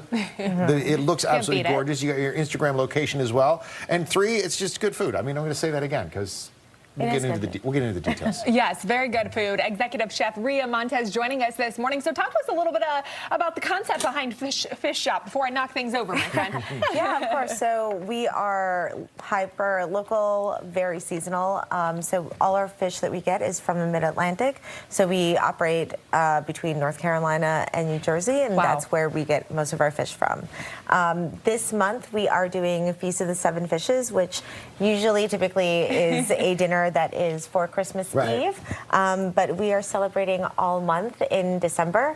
So it's a really great way to gather and share food. Because why not work harder this time of year to prepare all this food, not just for one special night, but for all the special nights for a throughout whole the month, you're doing season. Feast of the Seven Fishes. Well, you know, we work harder so the families can just come in and enjoy themselves, I love that. So you brought a couple of the things, and obviously we're doing the Feast of Seven Fishes, but we didn't want to fill the table with everything. We brought a couple examples, though, of what you can find, right? What'd you bring today? So we have grilled oysters here with andouille butter. We get our grilled oysters from Tall Timbers, and then we also serve our trout tartar tots.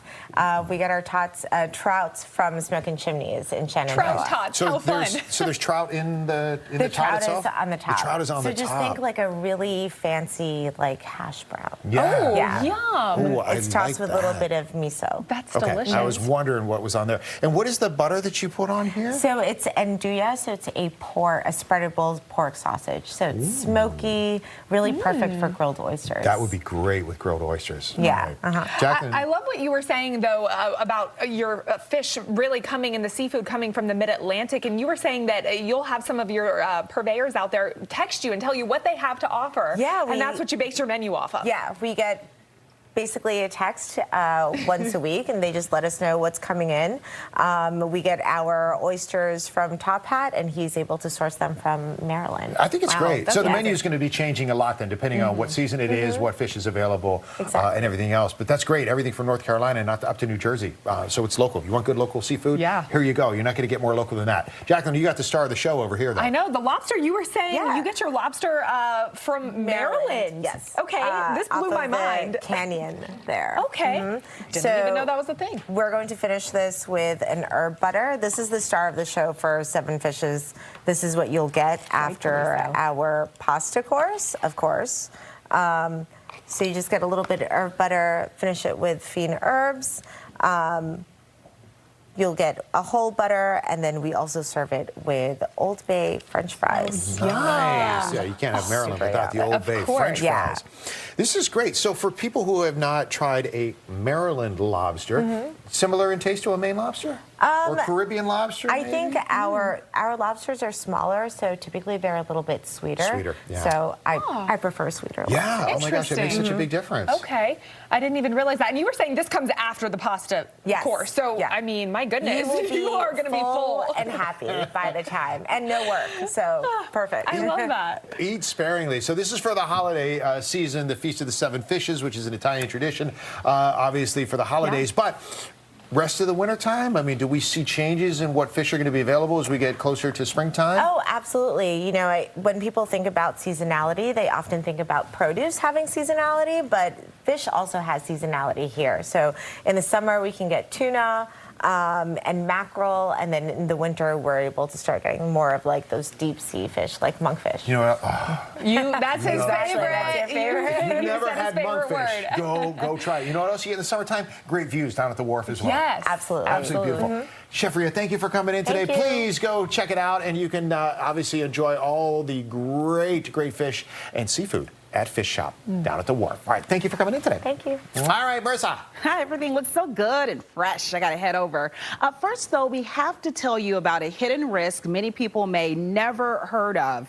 Beauty parlor stroke syndrome. In our meeting, I asked my producers, what is this? I've never heard of it. But we do have an expert who has, Dr. Jeremy Liff, a board-certified neurologist, joining us now. Dr. Liff, from what I understand, this is all about the way your neck is positioned at the shampoo bowl.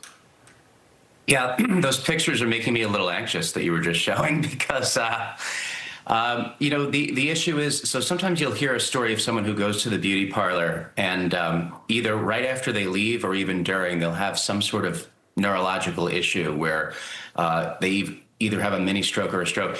The issue is that you have very important arteries that are running in your neck. Some are in the front and some are in the back. The ones in the back are encased in bone. And if you have some disease of the bone or you torque your neck too much, you can disrupt the blood flow that's going to your brain and cause a stroke. And that's essentially what beauty parlor stroke syndrome is. How common or rare even is it? It is a rare thing, certainly. Okay. You hear about it every now and then, but you don't want to be the person who is unlucky. Obviously, a lot of people go to the beauty parlor. Most people get away with it without having a stroke, but every now and then you'll hear that story. And so I think you should probably not take the risk.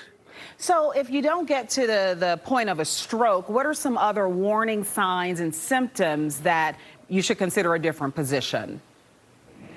So if you start to feel imbalanced or you start to slur your speech, changes in vision, changes in the coordination of your fingers or your hands, you may be cutting off blood flow to a part of your brain. You should definitely reposition at that point. But my recommendation is that you don't even get into that position, which essentially is that hyperextension of the neck. Which happens when you have the head going all the way back into the basin and then being pulled on by the person that's washing your hair. My recommendation is that you have much better support. You don't get into that position. You get washed upright. You just don't want to have major traction on your neck. Wow, this is certainly alarming to me. I'm thinking maybe I should take a pillow with me the next time I have an appointment, because not only are people getting shampoos, I know I get hydration treatments at the shampoo bowl, which lengthens the length of time that I'm there. Head spas are becoming increasingly popular where people are laid back in that position. So if you're at the salon, what should you be looking for or maybe manipulating to make sure you avoid this condition? I would just tell whoever's going to be working on your hair or whatever they're doing, make sure you're not hyperextending my neck. Give me some support. I know some salons now have where the basin is like tilted upward for you so that you pretty much don't have to go down all the way. So I would suggest that. I mean, again, it's sort of one of those people that have been going to beauty parlors.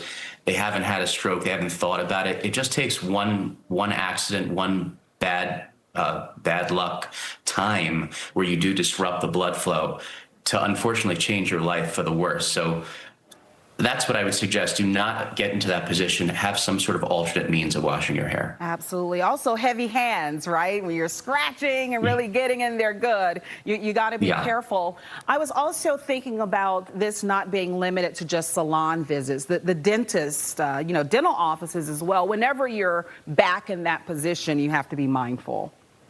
Yeah, in fact, it's interesting you should bring that up. There are other reports and ones that even I've published of yoga causing strokes in especially people that are novices to it, who end up in extreme extension of their neck. And if you have some arthritis in your neck, as I said, that vertebral artery, which is a main artery going to your brain, it's encased in bone. If you have spurs there and then you extend it, you could have a major problem. So there's a lot of different things, a lot of different that people are doing every day that could cause an issue. So I think it's just be mindful. Don't extend your neck. Don't do things you wouldn't be doing. Go to the beauty parlor, get that support of your neck. Yeah, make sure you listen to your body as well. And I know you'll agree with me on that, Dr. Jeremy Liff. Thank you for your time and your expertise. And it's something that I, for one, will certainly pay more attention to in my next visit. Thank you. We'll be right back with more Good Day DC on the other side of the break.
It is time now to check out some of the biggest headlines in Hollywood this morning. Joining us live from TMZ is Christina Cavallari. That's right. And first, good morning, Christina. Good to see you. Happy holidays. Good morning. Good to see you both.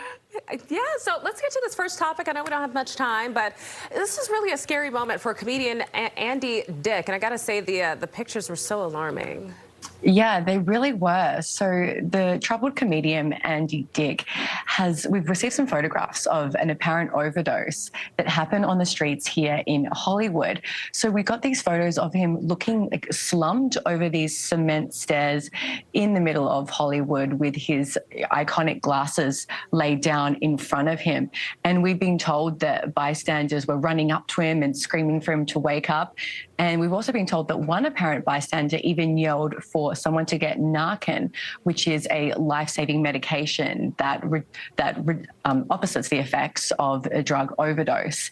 We also spoke to someone from the LA Fire Department who told us that, they did respond to a location with a 59-year-old man at that location, but he was not sent to hospital. It's a really, really sad pictures that we received, and he's got a substance abuse history as well. So we're thinking of Andy during this time. Absolutely. Want him to make a full recovery and get the help that he certainly needs. Yeah. Next up, this video, Christina, I watched over and over. Busta Rhymes going off on a photographer. Detail for our viewers what happened. Wasn't this a tense interaction? So Busta Rhymes was at Art Basel in Miami, and we see this initial video of him posing with a fan, which is actually a content creator, a bit of a trolling content creator. And during the video, he calls him Tracy Morgan instead of Busta Rhymes. And Busta Rhymes is really basically disrespected by this, and he really takes offense to it, and he's not happy with the young man because it seems like he's been looked at like a joke. And he really, has a tense conversation with this content creator. He basically, sends him on his merry way away from this event after the video.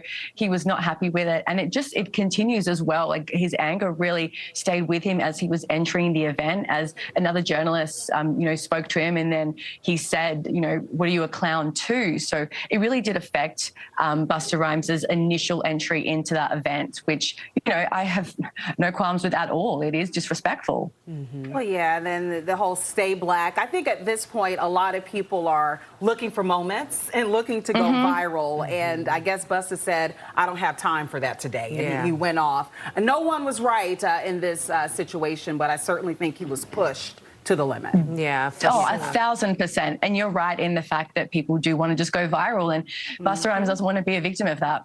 Yeah, he's been in the business a long time and has earned the right for that legendary status. So, Christina, thank you so much for the latest on those Hollywood headlines. We appreciate it. Anytime. Thanks for having me. Absolutely. All right, it's 9:56. So much in store. In fact, Fresha Tene, celebrity makeup artist Samreen Arshad, will show you how to get holiday ready in no time. I think we're already bringing the holiday vibes. You can also decode your partner's holiday gift with an expert into the meaning. That's right. And then coming up the line, lunch hour, the chosen chef is going to be returning to serve up a chosen Christmas feast. I love a good feast. Yes, he's good. He is. And Rasta Pasta's on the menu this morning, along with some other great eats, so you don't want to miss it. It is 9:56. We're back after this.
TV moments only on Good Day at 10A. Don't miss our interview with superstar chef and good friend of our show, Carla Hall. She is one of the judges in Fox's Next Level Baker.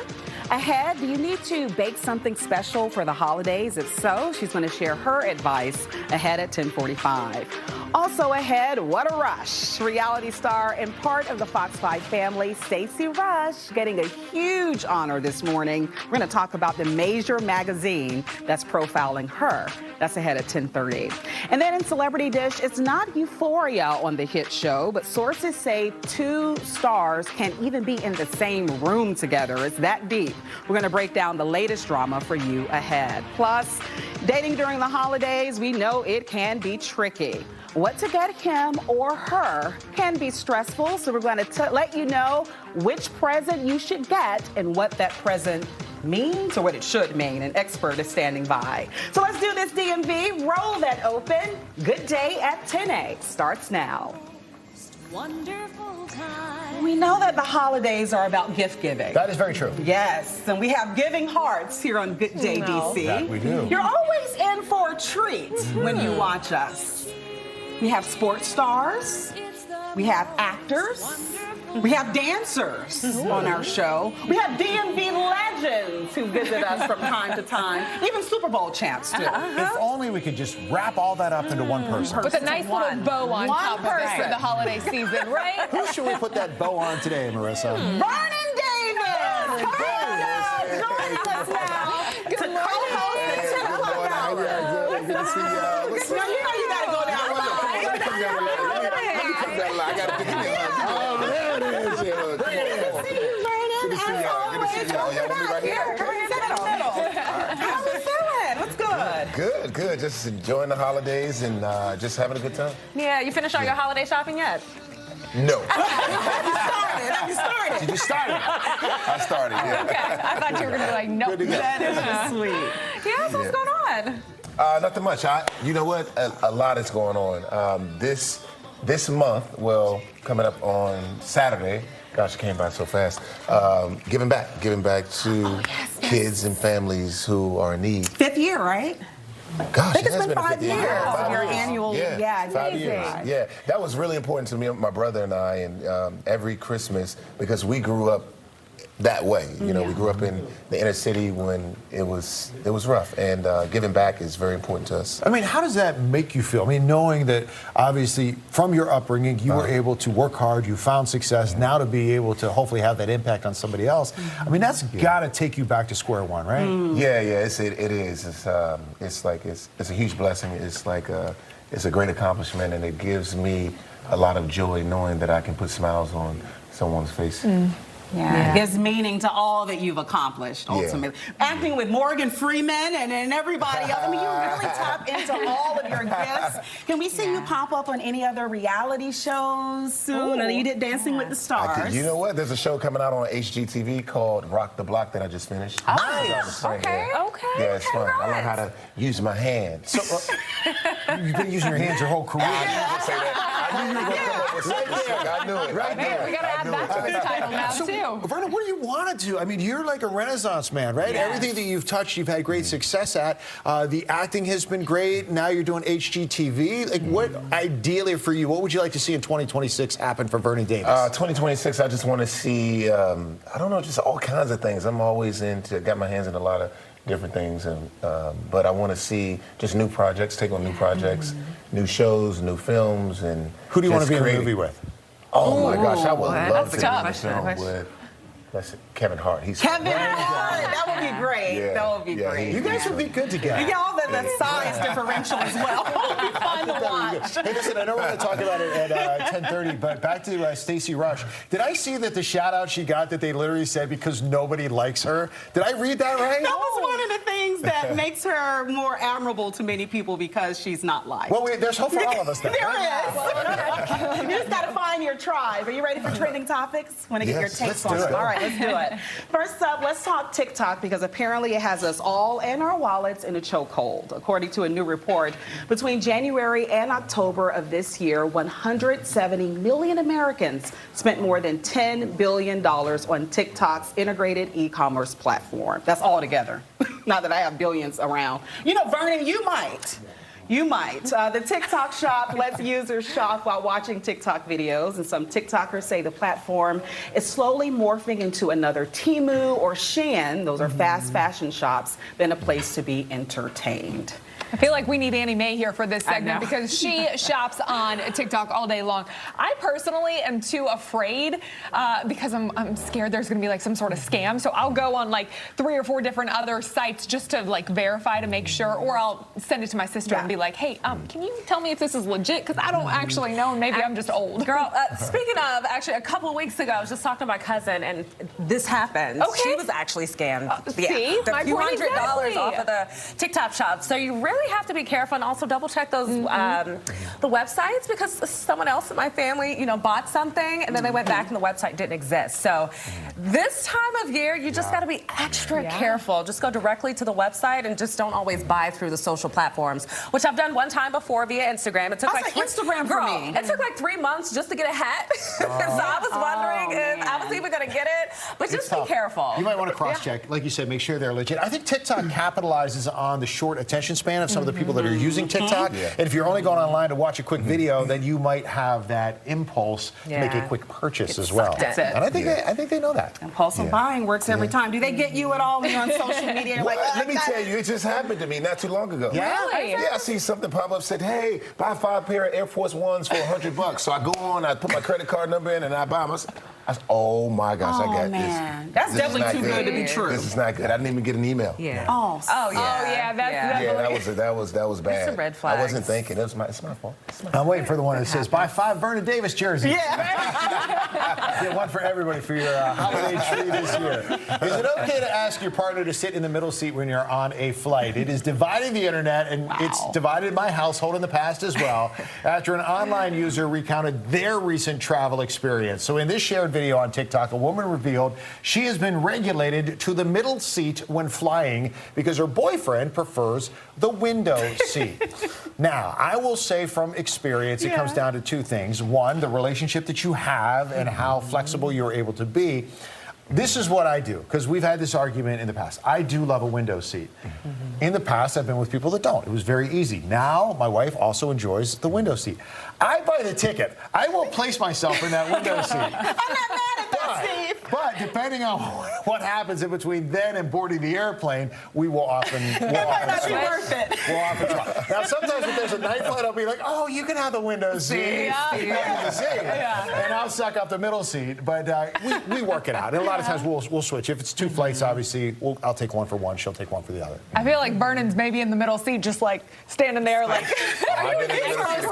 First of all. No, I've been in the middle seat a couple times. Yes. Okay. Are you on the exit row, Vernon? Like, do you have to have the exit row if you do fly with the rest of us? Preferably, yes. Exit or window? Yes. If I'm in Southwest, I got it. Will you choose the aisle or the window? I'm gonna take the aisle because of my legs. That's what I hear a lot from my husband as well. He's tall like you. I don't have a choice. We have to, girl. We have to do the exit row, which the seats don't recline. So I mean, my neck is just all kinds of stiff unless I'm laying on him, and then he has to have the end seat as well, the aisle seat. So. But how would you feel if your partner relegated you to the middle seat and they were just like, you can come on the trip, but you have to sit in the middle seat? We're gonna have to have a discussion. Lightly.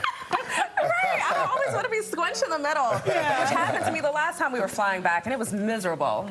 That flight was packed. See, I don't mind the middle seat if I'm with my husband, because then I just use him as my pillow and just lay up against him on whatever direction, if he's in the aisle or the window. So it's not too bad. Who the other person sitting on the other side is, and then they're just like, I'm taking the window. That's where you started. All right, moving on now to a story that's probably all over your Instagram feed. It's a prank that's having us cracking up in the newsroom. We were talking about this morning. Now, what would you do if you're dining out at a restaurant and your server takes your plate of food mid-bite? You're like, I'm not done with that yet. I always say I'm still working on it. The reactions are everything, with some people ready to throw hands while others are just sitting there confused. But before you blame the waiter, you should know the prank is set up by the diner's friends and family, making the prank even more hilarious. So, hilarious video. Have you all dealt with this where you're still working on your food and they're trying to clear the table? Happened to me 2 days ago. And what did you do, Vernon? I said, I looked. I didn't want to be rough. I kind of did like this. Like, can I have that bite?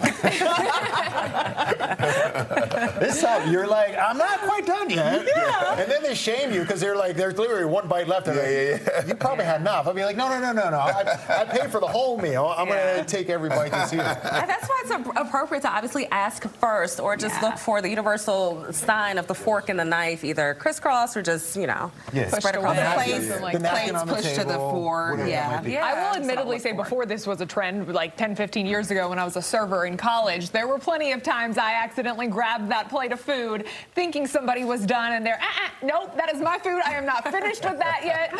So I was like, okay, I learned my lesson real quick after. I think back to that and so what the reaction would be. If they took my food, my reaction would be like, what are you doing? And I would clearly look at whoever I'm eating with and be like, what is going on here? And if they set it up, then I'm sure they would enjoy that. All right, well, we have someone else who has joined the party. Tucker Barnes. I'm literally in the corner by myself. It's literally a turn party in here now. And whatever with your food, it's if they take your martini, that's when you start to throw. That's when we really throw hands, right? You got a great 2 hands. Okay. Am I doing weather, or am I supposed to comment on your comments? Quick weather, and okay, you can comment. quick weather. Okay, we are cloudy and chilly out there at this hour at 10 a.m.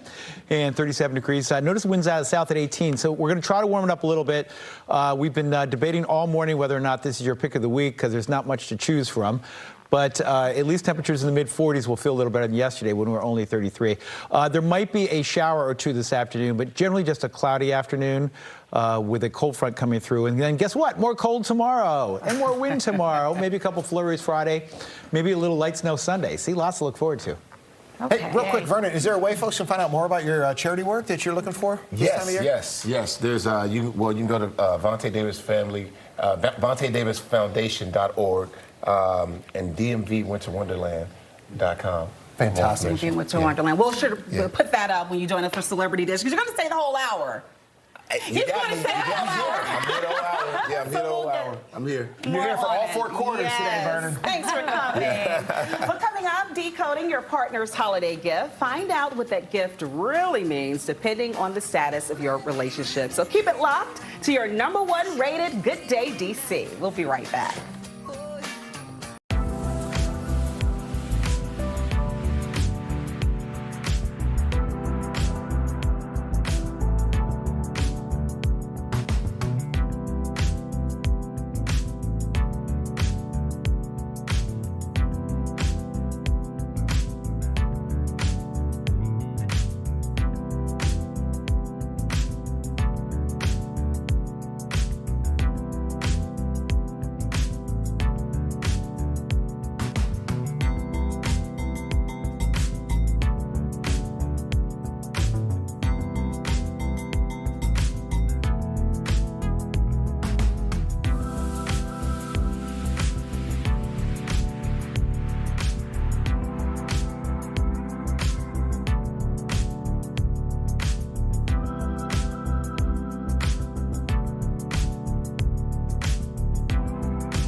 Welcome back. It is the season of giving, but what your partner gives you might be saying more than you think. So we are decoding what your significant others or even your situationship's gift really means, whether you've been together for a few dates, maybe a decade or longer. We've got relationship expert matchmaker Susan Trombetti joining us this morning to help break it all down. Thanks for joining us. Thanks for having me. Okay, so first I want to start off with, should you maybe have a conversation with your significant other when it comes to gift giving about, are we going all in? Are we keeping it simple? Or what do we do with that? Throw it to the wind and see how they feel about you, okay? Right. And no, you don't need to define the relationship, talk or worry about where you stand or you're going to get a commitment. You just need to look at the gift. Okay. And then you'll know exactly where you stand. Actions speak louder than words. Love it, love it. Okay, so let's get into what you brought us and what each kind of gift means. So maybe we start with jewelry. That's a go-to when it comes to Christmas gifts for your family and loved ones. Yes, yes. So let's start with the pearls. Okay. So if you get pearls and you're dating, that is a traditional gift. And actually, that says a lot about your relationship because that means they have, good intentions. It also means they're traditional. You might not be, but they are. So pearls are a good sign. Let me ask you a question about pearls because my mom used to always teach me to bite the pearl to see if it's real. And you do that, and you start biting the pearl, and then you find out it's not a real pearl. Well, those are we reevaluating the situation? Definitely. No real diamonds, no real pearls. You're in trouble. Okay, right? Noted. That's a cheap significant So don't other. go the cheap pearl option. Yeah. You want to let's talk about this one. I love talking about these earrings. Yeah, those are beautiful. Yeah, earrings are a really nice gift. But those earrings can be very volatile because they can also be, if you get these earrings, this speaks volumes about your relationship one way or the other. Because that's a nice gift, right? But if you get those earrings at 5 years, that's an appeasement gift. Because you're not getting an engagement ring, or it's a bit of a prank and it's coming at Valentine's Day. But I have to tell you, the phones will ring off the hook the day after Christmas if you're 5 years in and you got those earrings. Yeah. Wow. So then when it comes down to, necklaces are always nice, right? That says they think something of you. If you got this somewhere around 6 months, 3 to 6 months, whatever it is, that's a great gift, right? But the more expensive the necklace, the more, they feel for you and the more serious the relationship. Because you can get these heart necklaces and various price points. What about for the men in your life? Because I struggle with that with my husband. He's not a big jewelry guy. I know some guys are. You're probably a big watch kind of guy. Yeah. You probably like jewelry. What do you get for the guy in your life? And does jewelry speak volumes when it comes to that for somebody like Vernon here? Well, I think just the gift giving, the thought behind it, what you put into that can speak volumes. But you can always give gift cards, okay, if you really don't know. And you should always give a gift if you're serious. Like if you've been dating somebody a month and they don't even give you anything, you're in trouble, right? But for a guy, give them something, if they golfing, if they play music, something around that. Like, I always get my husband something around guitars. I know nothing about it, but I get on YouTube, what are the top 10 gifts, right? Okay. So you have to, you always have to give a gift. Yeah. And you know the person better than anybody else, so it's the thought that counts. I don't care if it's an alarm clock. What would stand out to you? An alarm clock? He's like, no, I'm good with bare socks and underwear. Really? Yeah, that would you're a simple man. That would touch my soul. Yeah. Oh my gosh. Maybe some new dancing shoes so you can try back out on Dancing with the Stars, right? I love that. And what about when it comes to fragrances, whether it be for a man or for a woman? This is always a nice gift. Okay, so I think of this as in your 0 to 3 months. It says something. If you know what they wear, you get them a gift rather than get them nothing. That says you, especially early on, that you are serious about them, but the relationship just isn't there yet. But also, you could give that to somebody you're dating a year if it's their favorite fragrance, that sort of thing. Any gifts that you've given, Vernon, that really stood out to you that you remember over the past several years? Oh, gosh, yeah. I would say something that stood out. I would say either the earrings and the bracelets really stand out. I put a lot of thought into that stuff. And it's normally something that I wouldn't buy for a woman because you just don't know. But yeah, those things stood out to me for sure. Right, and if it's something you don't know their style, maybe you don't know how they might react to maybe like a tennis bracelet. What do you do when it comes to that? Do you err on the side of caution, or do you take that leap of faith and buy something like that? Take that leap of faith. Okay. And if you're the person receiving it, you say thank you. You don't say this isn't my type of gift, or I don't like this one. Can you buy me that one? That does not bode well for your relationship. I'm out of it. I'm gone. If she says that, I'm done. I am done. Yeah. Let me ask you this: when it comes to maybe you are somebody that likes to give more meaningful gifts, but a person on the receiving end is somebody who maybe likes material gifts instead. How do you balance that relationship? One of each, I think. Okay. I mean, really. Okay. It doesn't take much to give a little something with some thought, and then if you give material gifts, the idea is the thought behind it. And if they put some thought into giving you a really nice gift, I mean, that's fabulous, don't you think? What's the best gift you ever received? Oh my goodness, I don't even know where to start. I don't know. I'd have to go back. See, I tripped her up. I know. Here I am. You're interviewing me. I would have to say I'm a meaningful gift kind of person. I'd rather somebody make like a custom painting or something like that, or a handwritten letter that means a lot, as opposed to diamonds or something. Mind you, diamonds are beautiful. I'm not going to be opposed to diamonds, but I'm somebody that's going to I'm going to remember, 10 years from now. Oh, that picture meant a lot to me, something like that. Yeah. So I think it just depends on the type of person. That's why I was asking. Susan, thank you. This is very helpful. People can find more about you and your information right there as well, right? What's your website? Exclusivematchmaking.net. And Instagram, Matchmaker Susan Trombetti. Matchmaker Susan Trombetti. Thank you so much, ma'am. We appreciate you joining us. All right, let's check in with Annie Mae. She's out in Annapolis this morning. Hey, friend. Jacqueline, I may be out in Annapolis, but I did hear that you don't want diamonds as a gift. And I don't know how I feel about that, so we'll have to chat. We're here actually in the house of William Peka, one of the 4 Maryland signers of the Declaration of Independence. And we're going to learn a little bit more what Annapolis has in store for America 250 coming up.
Melody.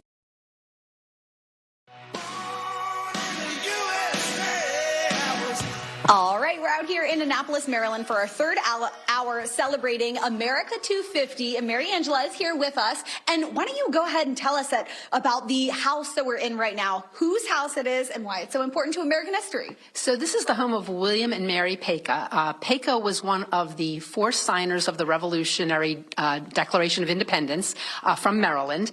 And this is his home. It was built in the 1760s.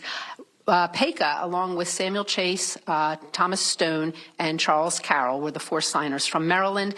And this really was the epicenter for Maryland for the revolutionary movement. Paca was a firebrand revolutionary patriot, fomenting revolution right here in this home.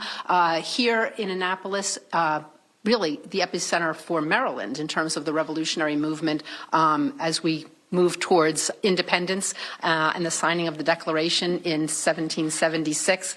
I like to think about this house and kind of the conversations that would have been had here. Yeah. You know, kind of coming up with those ideas for this incredibly new political movement, a creation of new government by the people, the incredible visionary that Paca, along with the other 3 signers, were here in Annapolis. And we're very excited about Annapolis and America 250 and the celebrations that we're going to be having here starting in March and kind of becoming that totally big, huge celebration in July, on July 4th, here at the Paca House and here in downtown Annapolis. Exactly, and we're looking at that right now. So we're looking upon the Paca Gardens. Talk a little bit about America 250 and the celebrations that are going to happen right here. So we have this incredible garden that was part of the Paca home. It's a 2-acre garden. We call it the Annapolis Secret Garden. It's absolutely spectacular in every season. But on July 4th in particular, the garden will be alive with so many activities. There'll be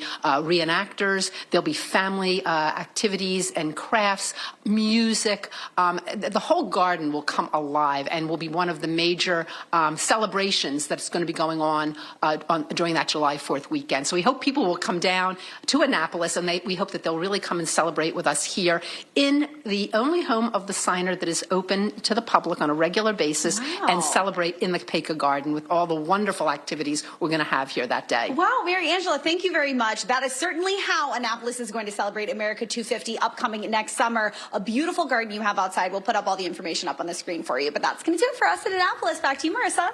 Thanks so much, Annie Mae. Speaking of celebrations, I feel like we have a party here in our studio because the man of the hour is the one and only Vernon Davis. I'm so glad you're hanging out with us. You're going to stick around for Celebrity Dish. We got to talk about Miss Stacey Rush, who's just killing it on the Real Housewives of Potomac, to the point she's just received a major shout out from a pretty big magazine. Wow. Household name. Wow, that's amazing. So you're going to get into that and more, right? So much more. I'm ready. Coming up, I'm ready. More Good Day DC rolling your way after this quick break. We'll be right back.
What's poppin'? We got to underline that today. We got to highlight it. Times two. We got Vernon Davis in the building. You know what's so funny? I remember you rocking touchdowns. Then I remember you rocking with Morgan Freeman in a movie. And now, my man, you are rocking the block in a major way as well. Do tell. Yeah, no, I appreciate it. Yeah, and you said that Rock the Block is a show that's coming out in the spring.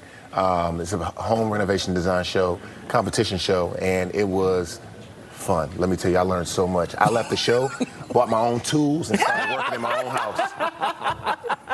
Putting you to work for real on all that you've accomplished. Yeah. And also with the holidays, you're doing what you do best, and that's giving back to the community. Yeah, giving back. Giving back is very important to my family and I, because we, you know, I struggled. I grew up in Washington, D.C., didn't have much. So if I can do this, this just makes a world of a difference and gives me a lot of joy. Yeah. And we all can join in on that effort this week. Yeah, yep. Bowie State is where it's taking place. I'm giving back. We got over 200 kids. And, you know, I just can't wait to see the smiles on their face. This is the time of the year for it, and I'm excited. Forget Santa Claus. You got Vernon Davis. Santa Claus trying to keep up with this one. I'm For real. saying. He's booked and busy, so I don't know. And we're not ending just with Vernon here. We have Mr. Bake, who is back. What's going on? And very good. Yes, Speaking of Santa. Yes. You already know how I do. Hello, everyone. Hi. Yes. All right, Kareem, Mr. Bake, nice to meet you. So what is this? Yes. So, as you guys don't know, every time I come to Celebrity Dish, I always bring a dish as a pastry chef. This is my strawberry oat bars, which are featured in the Washington Post new holiday cookie lineup that just dropped this week. Drop them on. There it is. Thank you. So this is not just for show, right? I can, No, you okay. can definitely There we go. Thank you so much. No, you're very welcome. Too. I know. So we don't want to give away all of your secrets, but for people who plan on making something like this or this exact dish, what are a few tips you could share? Well, honestly, I use store-bought jam. So you can get store-bought preserves, so you don't got to go make your own anything. And everything should be at home, except for like maybe the oats you may not have. But you have sugar, we have flour, salt, some cinnamon in there. But honestly, go to the Washington Post website. The entire recipe and a little story is on there. This is really good. Oh, thank you. Thank you so much. I'm up here going in front of a Super Bowl champ who's in the best shape. I know, right? Best shape. You got to put one in your pocket. Don't play with me. Don't play with me. Us up here looking greedy. No, this is fantastic. Thank you. Congratulations. Thank you, guys. Thank you. Are you ready for some celebrity dish? Let's get to it, because this one involves Stacey Rush, a former Fox 5er, and also the star of Real Housewives of Potomac. Only in her second season as a cast member there, she has now been called out, shouted out by Vogue magazine. Not Vogue, Vanity Fair. One of the V's, Vanity Fair. See, this is the dessert that got me. They actually said that the reason why she's so popular and the reason why they selected her as one of the top 23 performances of the year, that she's authentic. Authentically, daffy, and genuinely delusional. Rush breathes. Now, is that a read? Rush breathes new life into RHOP, finding an uncanny ability to spin drama out of every facet of her life. Her now viral QVC appearances on the show. She was born to talk on camera at length. And I actually did this on Good Day DC. Remember that I reenacted. Reenacted one of her QVC. Talk about Lynn, talk about drama, talk about snooze. Seemingly every single person on RHOP, they come for her, and that makes her more admirable to the average person. Wow. So, second season in, and she's in Vanity Fair. First of all, that was a mouthful. Yeah. She's delusional. We got delusion in the space. We got lengthy talk. I love how y'all worded that to make her sound and be really good. Delusional is not a great thing. But I think it's like affectionately delusional. Yeah, What they're trying to say is that's the thing. I think that Stacey, and I know her personally, so I'm being clear on that. But she's so unassuming, and there's something about that that's just so personable and admirable that you want to support someone who maybe knows and doesn't know. And everything in between. And I think she's so different from the other cast members that people who may have felt like outcasts, they see themselves in Stacey. Yes. Right or wrong? song. Yes, and that's why she's so popular. Yeah, she has mastered the art of being able to not address the question that you ask, but say what she wants to say. Yep. And as a result, I mean, it puts her above and beyond everyone else. I mean, you know, she's really skilled within the game of understanding what it is in order to excel in this whole fame thing. So it sounds like she knows how to read and knows how to. She speaks the language. She knows the language. She knows the language. Okay.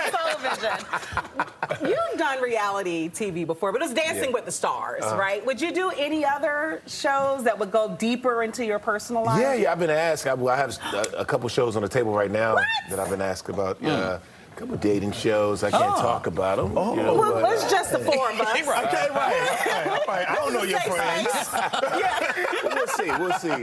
We'll see. I'm thinking about it. Yeah. Okay, well, I know you're thinking about it. Are you nervous about it at all? Because people are going to get to know you in a different way. No, I'm not nervous about it. Okay. I feel like my life has always been an open book, playing football for so many years and then going and doing other things. It's just like, you know, it's just what it is. And I have a book out, too, where I talk about my life story and just digging a little deeper into my life. So it's, you know, I'm open. Okay, well, I got to ask. So are you looking for love? Meaning... Oh, come on. I'm always looking for love. I think every woman who's single and watching wants to know that question. Yeah, always looking for always love. Looking. Okay. Yeah, always. Don't get it to Lulu. And there's a lot of that out there, all in the dating pool. All right, remember the guy who made headlines? I can't. I'm sorry. Remember the guy who made headlines for rushing Ariana Grande on the wicked red carpet? This was about 2 weeks ago. Apparently, he tried it again, this time at a Lady Gaga concert in Australia. This is getting out of hand. Johnson Wynn, who goes by Pajama Man, did not succeed. Don't ask me why he goes by that. But he was booted by security before Gaga took the stage. He managed to get inside in disguise. He had a whole mustache, a wig, whole thing. Wow. He confirmed his removal from the venue on Instagram. Australia is his home country, and he was deported there after spending 9 days behind bars for the Wicked incident. Fans going wild. What in the... And evidently he needs some help, too. 100%. That's delusional. Yeah. And he's clinically. Seriously. Delusional. And he's trying to knock out our pop stars. I love me some Ariana and Gaga. What are you doing? We got to protect them at all costs. You saw what Cynthia Erivo... Baby, she came in with the armor guard in there, baby. She said, wait a minute now. What you won't do. What you won't do. I'm risking her life for Ariana Grande. I saw it, too. But that's like her spiritual sister, so I understood. The way they did, like, that first press tour, and they was just all loving on each other. Yeah. So I see her protect. That's like her sister. Yeah. I would protect her, too. We need to make sure we do something about the Johnson Wynns of the world. Because, you know, all jokes aside, I'm sure you've had some interesting interaction with fans who maybe do too much. Yeah, that's all. I mean, it just comes with it. Yeah. You know what I mean? It's just one of those things, like, you never know what to expect, you know. But I've had some interesting things happen for sure. It's probably one thing to get hit by Lady Gaga. It's another to get hit by Vernon Davis when he responds. So that's what you don't want. I was going to say, what you doing? Like one of these? Like you hitting one of the... Yeah, you hitting one of the... He's going to leave a mark. I'm hitting one of these out here. All right, thanks so much for kicking with us. Mr. Bay, thank you for the treat. And congrats again. Thank you. You all are doing it big. Here, have a little something. All right, we'll be right back. at the end of it.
Welcome back. 10:41 this morning. And the holidays, we know they are busy enough without spending a whole hour in front of the mirror trying to get ready. So today, we're sharing a simple makeup routine that'll take you from everyday to holiday ready in absolutely no time. Perfect for any party maybe you have on your calendar coming up. We've got makeup artist Samreen Arshad here with us this morning alongside our beautiful model. Hello. Guys, thanks for joining us. We look like Christmas right here. Hi, thank you so much for having us. We're so excited to be back with you today, sharing great tips for makeup this holiday season. Yeah. So talk to me a little bit about what we're doing here with our model and really taking our office glam and making it into holiday party ready. Right. You know, everyone's running.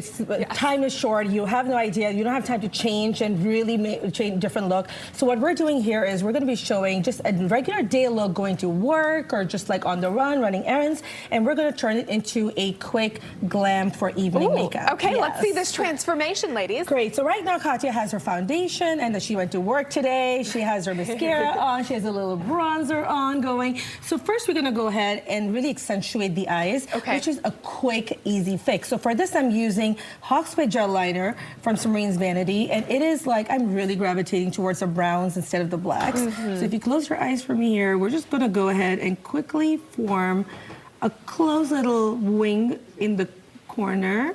Okay, so we're going with a winged liner for this kind of holiday glam. And the best thing about this liner is there's a smudger at the other end. So you have to be all ready with convenience. So this is, she's just going to buff it out a little bit. This is a great item to have in your bag. It just has two-in-one power right there. Absolutely. Open your eyes for me. You already see the difference between this and that look. Her look already looks elevated. We're going to do it quickly on the other eye and two. And I like the brown because it's just like very soft. I feel like we're moving slightly away with black liners because brown is just sultry and it really brings out the warmth around your eyes. Your eyes for me? Just a little bit of that winged smoky look. I love that. And I also noticed as well, you've got this fantastic sparkle that we're adding. At what point do we go from chic sparkle to glitter explosion? So now the thing is, like, I am not a huge advocate of glitter. I feel we're moving slightly away from glitters. I think you just want that you see it, you don't see it kind of feel. So for this, I'm obsessed with the Urban Decay Moon Dust Shadows. They come in these individual packings. And we're going to be using just a little scrub on our fingertip, close the eyes, and we're just going to dust it right over her eye. Oh, wow, that's a beautiful color there. I mean, this is so easy, right? Like, it feels like you have party makeup on, but you don't. Subtle enough that but it's still got a little bit of that fun festivity Absolutely. aspect to it. And it comes in colors, so that's the best part, that you can try different colors in this. And I love this look. I feel like minimal is the way to go, but you can still stand out. Oh my goodness. Okay, I'm gonna have to grab some of this. I am obsessed with that one. And then two more. I mean, simple, easy. You only have four little pieces Look, right her here. eyes are already like accentuated, and she looks like she's ready for the night. Now we're gonna give her a little blush, and for that, I love using a good multi-stick product. Okay. So this is a lipstick, which is 2-in-1. It has a lipstick in one. It has a lip liner at the other end, and they're two different colors, so they really work together well to complement. So this is made to be used. You can use it as a blush. What I do is I just apply it back on my hand. And I take a brush. So we're doing this as a blush and a lipstick. And a lip, yes. It's all about multi-use, honestly. I just feel like the less products we carry, the better it is, because it just becomes a little hassle, you know? Absolutely, especially for these busy women out there. Yeah, and I feel like she's just taking her look from day to night effortlessly. Oh my goodness, fantastic. Right. And then when you put that on the lip as well, is it more of a red? Because right now it's so rosy and bright and cheerful. Because we took very little. So usually I do this. Sometimes people also use their fingertips, and that is because it's so creamy, the formula.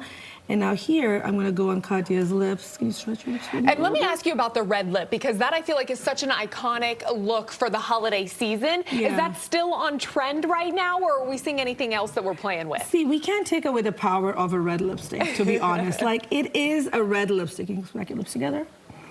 And so I feel like for holidays, it'll always be a red, but truly it's about having that one really bright shade. I always talk about face harmony, and I think that is what I talk about most. It's very important with makeup. Can you smack your lips together for me, Katya? Yeah.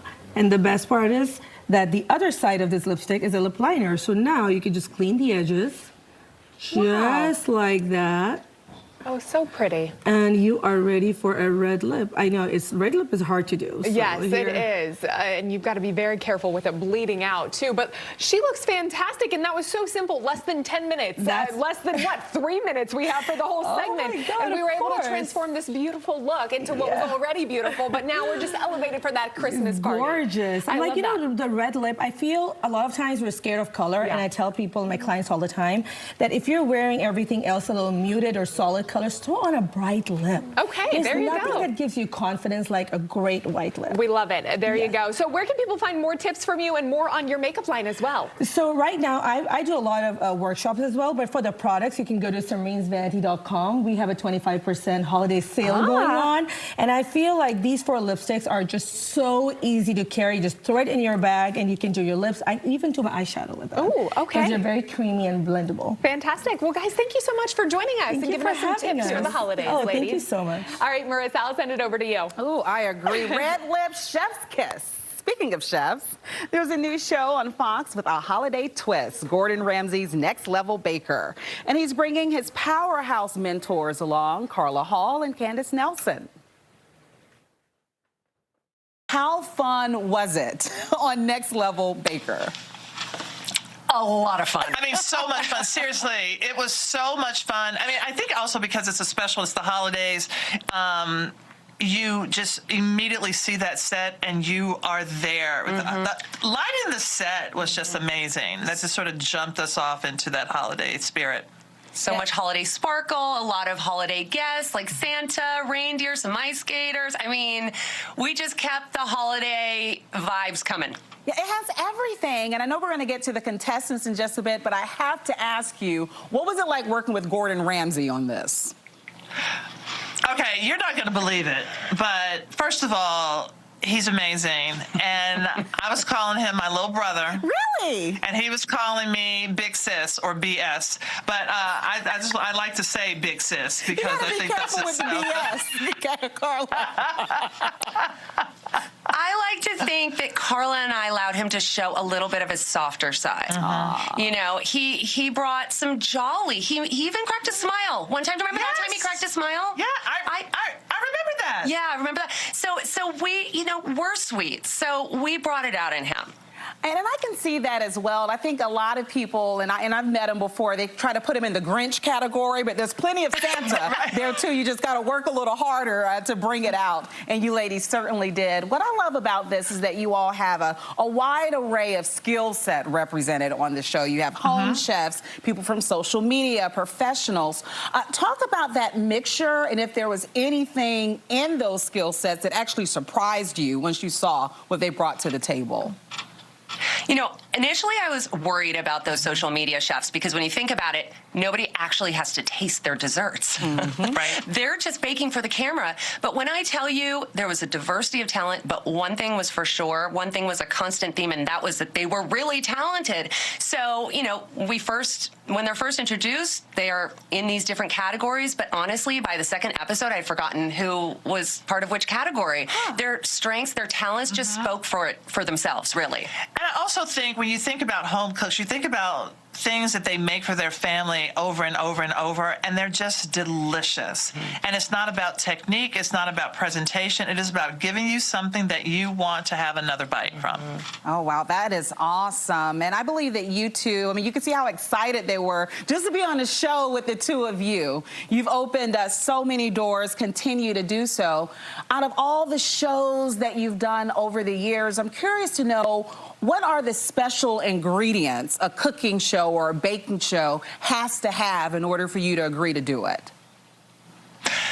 I think it's the production team, for one. It's the camaraderie of the people you're working with. That's huge. Also the mindset that you want people who they want people to get better. You know, I'm not trying to break their spirit. I really want people to understand I'm here to mentor, to judge in a very healthy way, but not to break a spirit. Yes, I echo all of that and would just emphasize it's the people that I get to work with, the talented bakers, my incredibly talented co-hosts. I mean, Gordon Ramsay and Carla Hall, that's like the dream team. That was an instant yes. No, truly. Yeah, Christmas came early for them and all of us as well. And outside of the show, there are people who may be getting ready to bake for the first time, for their colleagues, for their family, for their friends. Is there any particular dessert you would recommend for a novice? And if so, which one and why?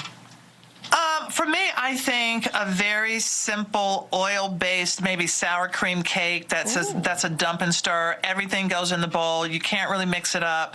I mean, you can't mess it up. And then into one pan. Don't try to, slice it, layer it. I think a very simple thing comes out, put a little moat in it, put some chocolate in there, whipped cream on top. Something simple, but it also looks really good. But really a one-bowl wonder.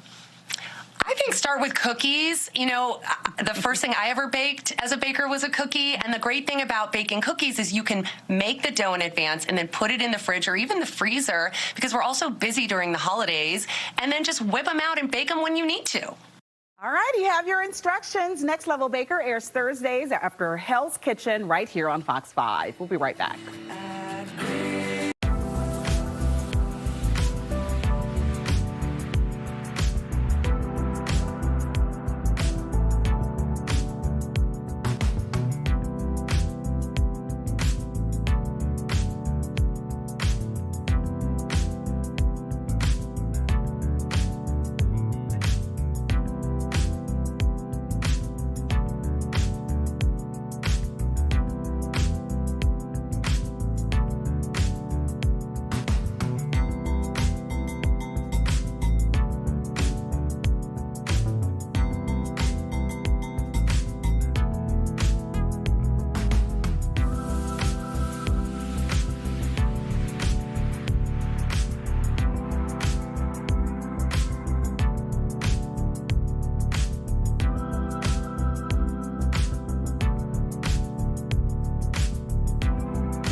You know, Vernon, we have a lot of fun, but we also feed the people, too. Yeah. We do. Makia, you have what's coming up on the Lion Lunch Hour. Let me just say you chose the right day to be here, because we have the Chosen chef in the kitchen with us from the Chosen Bistro, as well as Kwame back here who's working hard.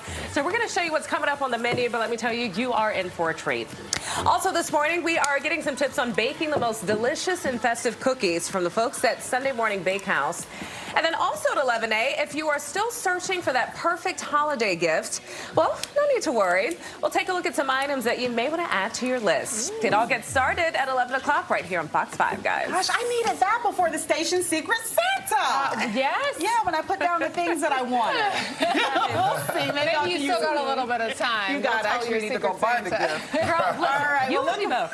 looking forward to this show. Vernon, we've had so much fun. You're still going to hang out for the next few minutes. And Chosen Chef, shut it down in the only way that you know how. I know you're going to do it big, like you always do. We'll be right back.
giveaway.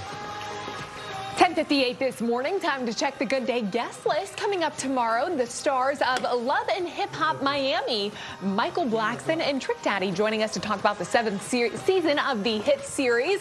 Plus, we've got some practical tips and advice to take care of your skin during this holiday season.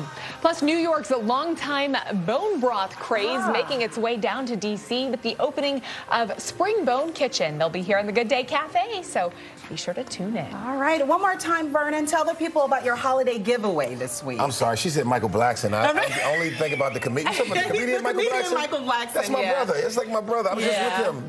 We're going to have a Zoom with him and Trick Daddy. Oh, someone said hi. Well, guess you just got to come back. Yeah. I'm saying. Well, yeah, the giveaway. It's so every year, you know, I take these kids and I give back in a special way. Sometimes I take them. I'll create like a budget, and I'll give each kid maybe $150 to $200 and have them shop. Oh, wow. And everybody can do that this week. We have the flyer there. Yep. This Saturday, in fact, from 1 to 4. Yeah, this is a little different. So we're having them come, and I'll be dressed up as Santa, and they can pick, you know, any toy that they want and just smile. Oh, I love that. A great way to give back to the community right here in the DMV. That's right. All right. Well, now it's time for the Lion Lunch Hour with Makia, and today is a chosen day for the show. That's right, because we have the chosen chef, and then we have some chosen dishes that you're going to love. Listen, don't go anywhere. The Lion Lunch Hour, your go-to show for all things local when it comes to food and entertainment. It's just a couple moments away. Here's a look at what's coming up.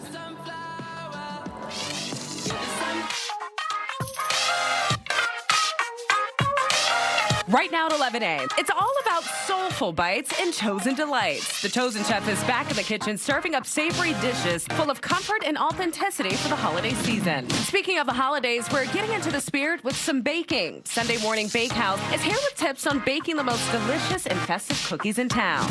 And if you're still searching for that perfect holiday gift, no need to worry. DC has tons of amazing local shops and makers with unique finds you can grab at the last minute. I'll look at some items you may want to add to your list. Let's do this DMV if the Lion Lunch Hour starts right now.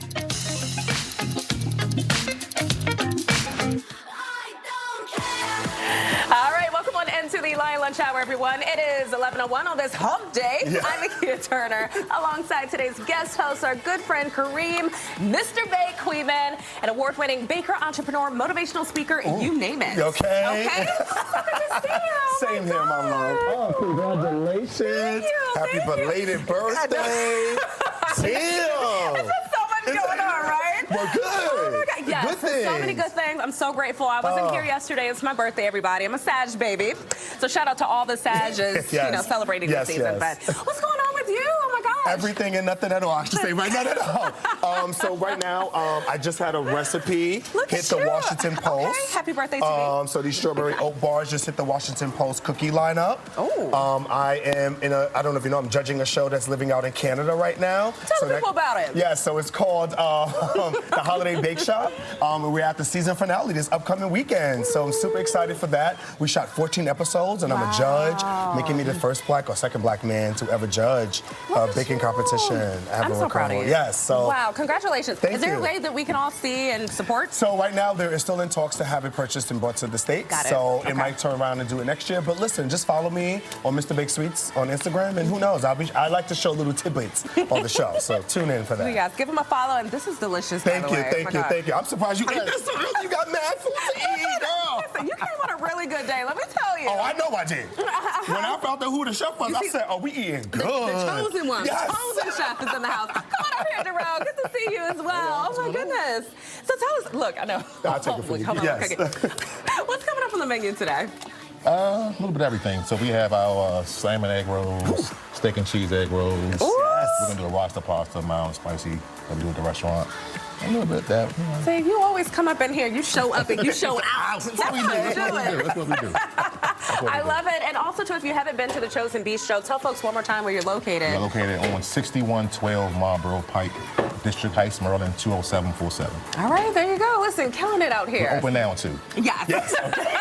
So going through. I love it. Well, congrats again as well on opening your brick and mortar. I got to get out there. Thank you. All right, guys, let's get into what is sizzling this morning. But we do have a little bit of breaking news from the world of reality TV. Former Real Housewife of Salt Lake City, Jen Shea, released from prison this morning after serving nearly 3 years behind bars. She was originally sentenced to 6.5 years for a nationwide fraud telemarketing scheme, but that was later reduced multiple times. She was arrested in March 2021 and pleaded guilty in July of 2022. Well, I tell you, it just seems like there's more and more headlines. I mean, at least with this one, she's coming out of prison. She's not going in. Right. But wow. Yeah, big news from that world. And just hopefully more of our reality stars and Real Housewives can stay out of some legal trouble. I would love that. Yeah. I would love to hear that. Yes, they definitely are the headliners. Yeah. They have been for a little while. So it would be good to tell them to take a chill pill. Yeah. Is that okay? Yeah, that's okay. Or be in the news for good things. Yes. Be in yes. the good. This is the so we time can focus to, on yes, that. Exactly. And not all the allegations and things that are swirling and the around. stealing and the lying and the cheating and all the other Yeah, stuff. it's been a lot. But, congrats to her. Hopefully, using this second chance to just do better. Yes. And yes. hopefully have learned a lesson. All right, well, let's get to the second one. You've probably seen this. Marlon Wayans is speaking out after the release of 50 Cent's docuseries on Sean Diddy Combs. Boy, it's gotten pretty heated online. Marlon criticized 50 Cent for kicking a man when he's down, quote. Now, the 4-part series details decades of allegations against Diddy, including claims that Diddy put a $1 million hit out on Tupac Shakur. Diddy is currently serving a 4-year sentence for prostitution-related charges. Have you had a chance to see the documentary yet? No. Yeah, I was going to get into it this weekend, but I ended up going to go see Wicked for good. Okay, which is good. Which is a good thing to see. Yes. Okay? Yeah. No, I just don't, I don't know yet if I'm ready to take that in. I'm going to tell you, I'm from Harlem, New York. So growing up as a young a young black kid, we already were hearing the whispers of Diddy parties, Diddy this and Diddy that. So to see now all come out, I was like, I don't even know if I want to dive back into that just yet. And honestly, can I be very honest? Yeah. I'm not discrediting any allegations brought to Diddy of what he's done and what we've seen. I still haven't seen a story about celebrating the things that Diddy has brought to the culture and the community. And now I'm seeing him being taken down. So to me, I'm just like, we're a culture full of people who want to bring people down, but where are we at celebrating people for the wins? And it can be of two things, right? You can still be not a nice soul person, but still do great things in the world. Yeah. So I think just given the circumstances and the timing of just so many things that have been kind of under wraps for years, it's just, timing of all that, that's what everyone's focused on at this point. But yeah, I haven't seen it just yet. I'm also, I would watch it because I'm also just kind of curious that, obviously he hasn't had a say. I wonder who's been interviewed and just sort of how the process played out. But, I was kind of surprised to see this feud brewing online between Marlon and 50. I'm like, oh my God, 50 always has time. 50, baby like got a lot of time, baby. He has time. Let me not say nothing about 50 before I be up in here. My little son right now. Before I even start, girl, I'm already doomed, child. But no, but Wayne Marlon is holding his own, though, because I've read some of his kind of clapbacks. Baby. Baby. Ooh, so this is actually going to be a good battle that I actually can sit back and watch and eat some popcorn on. That's what it's calling for. But well, stay tuned to that one. Meantime, Time Magazine is naming WNBA star A'ja Wilson its Athlete of the Year. Now, Wilson has dominated the WNBA with the Las Vegas Aces, but her impact reaches far beyond basketball. Time compares her influence to icons like LeBron James, Serena Williams, Muhammad Ali. She is the one and only WNBA player to win 4 MVP trophies before the age of 30. Wow. And in June, she became the fastest player in WNBA history to reach the 5,000-point milestone. Wow. That is incredible. Wow.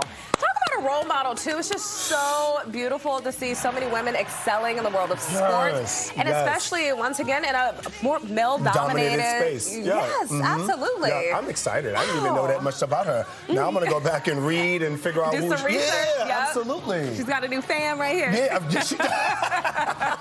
That's amazing. Congratulations to her, and just what an inspiration. Absolutely. No, I don't disagree with you on there. Wow. I'm still taking back, girl. Yes. Well, forget waiting for January 1st. Apparently this year, people are reportedly jumping on the healthy eating bandwagon like never before. And according to a recent study from Grubhub, customers ordered more nutritious food in 2025. The phenomenon is called food maxing. It places more importance on functional eating to maximize health benefits. Now, popular food items were also featured on the report. You had bean orders jumped up by 135%. 10 fish tripled in 2025 this year, with grocery purchases up 209%. And matcha. Listen, you're talking to a matcha girlie over here, so I'm here for this one. This one from being just a niche wellness drink to a fan favorite. So what's one of your favorite healthy eats to snack on, or what's something that you've just sort of, eaten more of this year? No, I'm going to tell you, it's hummus and hummus is good, though. The little slim, thin pretzel crackers situation. Okay, and just dip it right in. And actually, what I've learned is I can eat fresh fruit, like vegetables, like bell peppers and things like that, cucumbers, whole. Really? Like, seriously. Any ranch or any Nope, I can eat it just like a little snack. Yes. And honestly, I don't know if you noticed, but your girl done lost about 40 pounds this year, honey. So I know what the kids are talking about when they say about healthy eating, and you're thinking about longevity. Yeah. You know what I mean? We're being conscious about the food that we eat, so that's something that I do. What's one of the snacks you do, especially with this bump? This little bun in the oven, girl. I'm checking everything, but for vitamin A, vitamin C, vitamin D, vitamin K. Give me all the ABCs of the rainbow, okay? Yes. With nutrition. So I love sweet potatoes. Okay. And I've kind of gotten into the habit, too. I don't really need the butter, the cinnamon, the sugar, which is actually really good. But I can literally just, snack on sweet potatoes. So you bake them? What do you do? How do you prepare them? So sometimes I roast them, or I'll just put them on the stovetop, let them soften up really good, and then I'll just dig in. And just dig in like that? Dig in. Listen, I snack on collard greens. This baby been eating good. Wait a minute. You just eating greens like it's like iceberg? The other day, so silly. The other day I made collard greens, sweet potatoes, and some baby back ribs. That was kind of random. I had to treat myself. No, baby. Listen, I love a little baby back. Sauce or no sauce? Sauce. Girl. I know. Oh. But I hear hair when it's real tender, sometimes like you don't you're need good. it. Yeah. But sometimes, I'm not there yet though. I do like a condiment though, girl. No shade. So. Same. You know, I go to the pros though for the no sauce because I know y'all like really know how to put it down. All right, guys, don't get away because shopping, cooking, hosting the next month is a full celebration of stressors. We know this. Coming up after the break, simple strategies to stop stress from slamming the season. We'll also check in with the chosen chef as well. Stay with us. If I had to arrive.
Into the Live Lunch Hour. We're in the kitchen this morning with the chosen chef Kwame here, also whipping it up for us with the chosen bistro. And right now, oh my goodness, this looks amazing. It smells amazing. What do we have cooking over here, chef? So we have the egg rolls, our steak and cheese egg rolls, and our salmon egg rolls. So we have a smoked salmon egg roll in the menu at the restaurant, and our steak and cheese egg rolls. Yeah. See, I'm looking at the portion sizes here, and I love that you all don't hold back. Baby, I was going to say that. That egg roll is like, that is massive. It's like a baby all. What'd you say? Eat half now, half later. You eat good here. Yes, you eat so good. And what's Kwame working on right here? This smells great. So I got some jerk chicken thighs.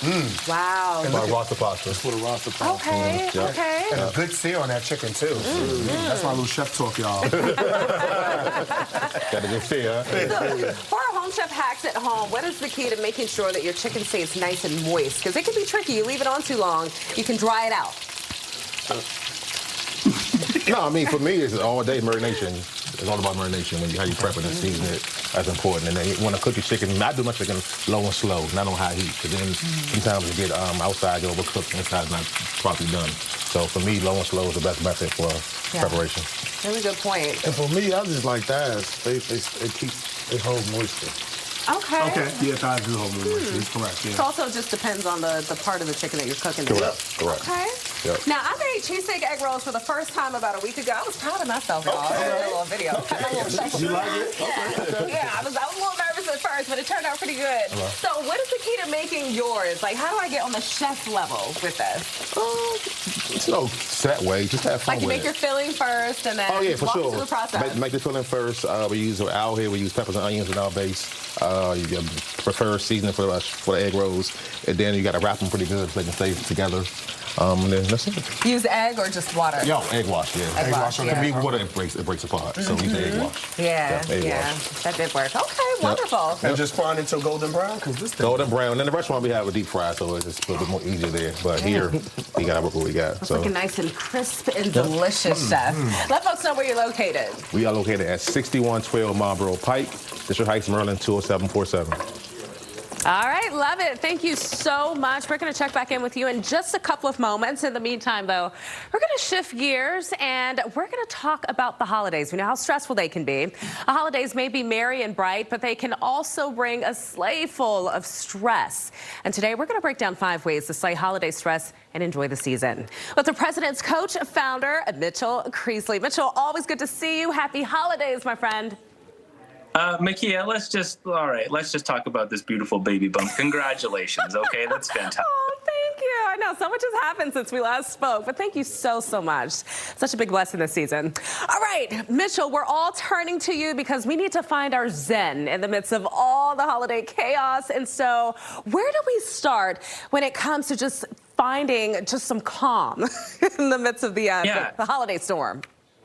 I was so taken aback by this statistic. 49% of men and 51% of women feel pressure to maintain family holiday traditions. Why? Yeah. You can celebrate however you want. You want to open up your Christmas presents outside? Go ahead. You want to watch Elf every day of the week for the entire month of December? Great. Do it.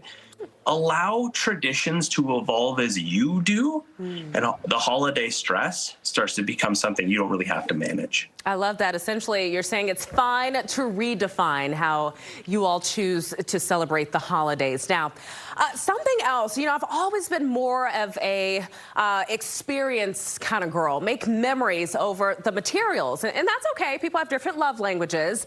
But talk about also maybe incorporating experiences in lieu of gifts in some cases. So I like to say, choose your gold, frankincense, and your myrrh moment of the holidays. 71% of people's biggest regret after the holiday season is not actually taking the time to enjoy it. So what are those 3 things that are going to make the holiday for you? Taking a nap in front of the fire, trying a new restaurant, maybe going shopping at a boutique you haven't been to before. Tell your family and friends about those. When you pick those gold, frankincense, and myrrh moments, you are well on your way to enjoying the season. I love that. It's such a beautiful reminder that you can still find joy and just doing things together and spending that quality time with your loved ones. Okay, so Mitchell, if someone did want to get me some gifts, here's a little knick-knack or something to throw in a little stocking for me. I'm a sticky notes kind of girly. I got to write down a lot of my thoughts and a lot of the things that I need to do. And you're saying that this is great when it comes to just minimizing some of that pressure and stress. Absolutely. Studies show that actually physically writing something down as opposed to just typing it into your phone increases memory and retention. So all of those little things that you overlook and then panic about as you get closer to the day, catching up with old friends, wrapping gifts, taking time for yourself, even physically write that down. 9 out of 10 people are overwhelmed by the holiday season. Writing down your to-do list starts to take stress down with it too. I love that. And personally, for me, I feel like I just retain it better, like you said before, when I just write it down. Sometimes I just got to see it, And then also to your point of just meaningful gifts over money in some cases. And I'm sure that's going to alleviate a lot of stress because it's been a tough few months for a lot of people, Yeah. So what is it? 70% of people are stressed about spending this holiday season. And, I think back to when I first met my wife. We've been together for 15 years. Aww. And during that time, I've received a lot of cool stuff for Christmas. But the only thing I actually remember and look forward to is the pair of Christmas jammies I get from my mother-in-law every year. Christmas Eve, we all get our jammies, we put them on, we sit around, and we do nothing. And it means so much to me, Makia, because it's the only time during the season when we're just being. together. So choose meaning over money, right? 70% are stressed about spending this holiday season. You don't need to do it. Choosing meaning over money is a great way to fill up your heart without draining the bank account. I love all of this, Mitchell. I knew you'd come through and drop so many gems for us to pick up this morning. I really appreciate you. How can folks get more information and just more wonderful tips from you? At The President's Coach on Instagram. All right, love it. Mitchell, thank you so much. Happy holidays to you, my friend. Same to you, Makia, and congratulations again. Thank you. Really appreciate it. Take care. All right, guys, don't go anywhere because we're going to check in with Tucker in a moment. If you've stepped outside and you said, whew, what is this? We're going to see if there's some kind of warm up in the forecast. Maybe, maybe not. We'll check in with Tucker and see if he likes the forecast today or not. Stay with us. We're back after this. Look down where he lay.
Welcome back in, guys. Listen, we are talking about the frigid temperatures out there, although Tuck says it's a little bit warmer than what we saw yesterday. Which is, I mean, a little. Woo, it was brutal. Say, it must be a tad because it's still cold. No, you're right about that. You are absolutely right about that. You're tied to spring's warm thoughts. We were talking I'm about trying, right? I'm trying to, you're right, bring up the idea of blossoming cherry trees. Yeah. What's going on with the food today? You guys are coming up with empty. It's coming? They're about to fill it up. Okay, good. Not used to waiting around here. All right, let's do a forecast together. I mean, okay, Makia, can we like it or not? I mean, you know. Okay, there we go. We got it. Do not like it. Okay, fair enough. Clouds and breezy. And, I mean, honestly, I was like, I think this is our pick of the week because it's going to be 45. That's going to literally be our warmest temperature this week. Really? Yeah. Oh, wow. What are we plummeting to? I'm just a messenger. I'll show you on the 7-day what we're plummeting to. 39 degrees, winds out of the south here at 18. So that wind out of the south is allowing somewhat warmer air in here, although it's not a beauty by any means. Jeez. Yeah, it's like my high school girl. No, I didn't say that. Okay. Maybe a shower this afternoon, just one or two, and a lot of clouds out there, and we will. Stay focused, Tuck. We're still friends. Clouds to the north, and maybe a shower. I'm laughing at my own joke now. I got to stop. Cold and gusty returns after today. 40 degrees, and then, okay, a chance for a few flurries Friday, maybe a little light snow Sunday. So we do have 2 winter chances. The Friday will be minor, but the real theme, look at the cold temperatures each day. Wow. Highs, a lot of days in the 30s and overnight lows in the 20s, and, you know, it's going to be cold right through the weekend. Ooh, I don't think I've seen highs that low. Okay. Oh, my There you goodness. go. All right, well, we have enough time to get prepared and to layer up and get those hand warmers. You do. Yeah. So enjoy the warm one today at 45. Yeah. Thank you. All right. Thanks, Tuck. You've earned an egg roll. Okay. Oh, I can't wait. Oh, that looks amazing in there. Yeah, they're a good size as well. All right, guys, don't go anywhere because Christmas cookies, well, that's going to make your friends say, wow. Those are what we are making right after the break, so make sure you stick around for expert designs easy enough to do right at home. We're back after this. Awesome. Heaven and nature sing, and heaven and nature sing, and heaven.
Shower. We are in the kitchen this morning with the Chosen Chef. We have Darrell Barnes and then also Kwame Gray here with the Chosen Bistro. Yes, and this sir. salmon has my mouth watering. Baby. Oh, Yes, get to that seasoning on top.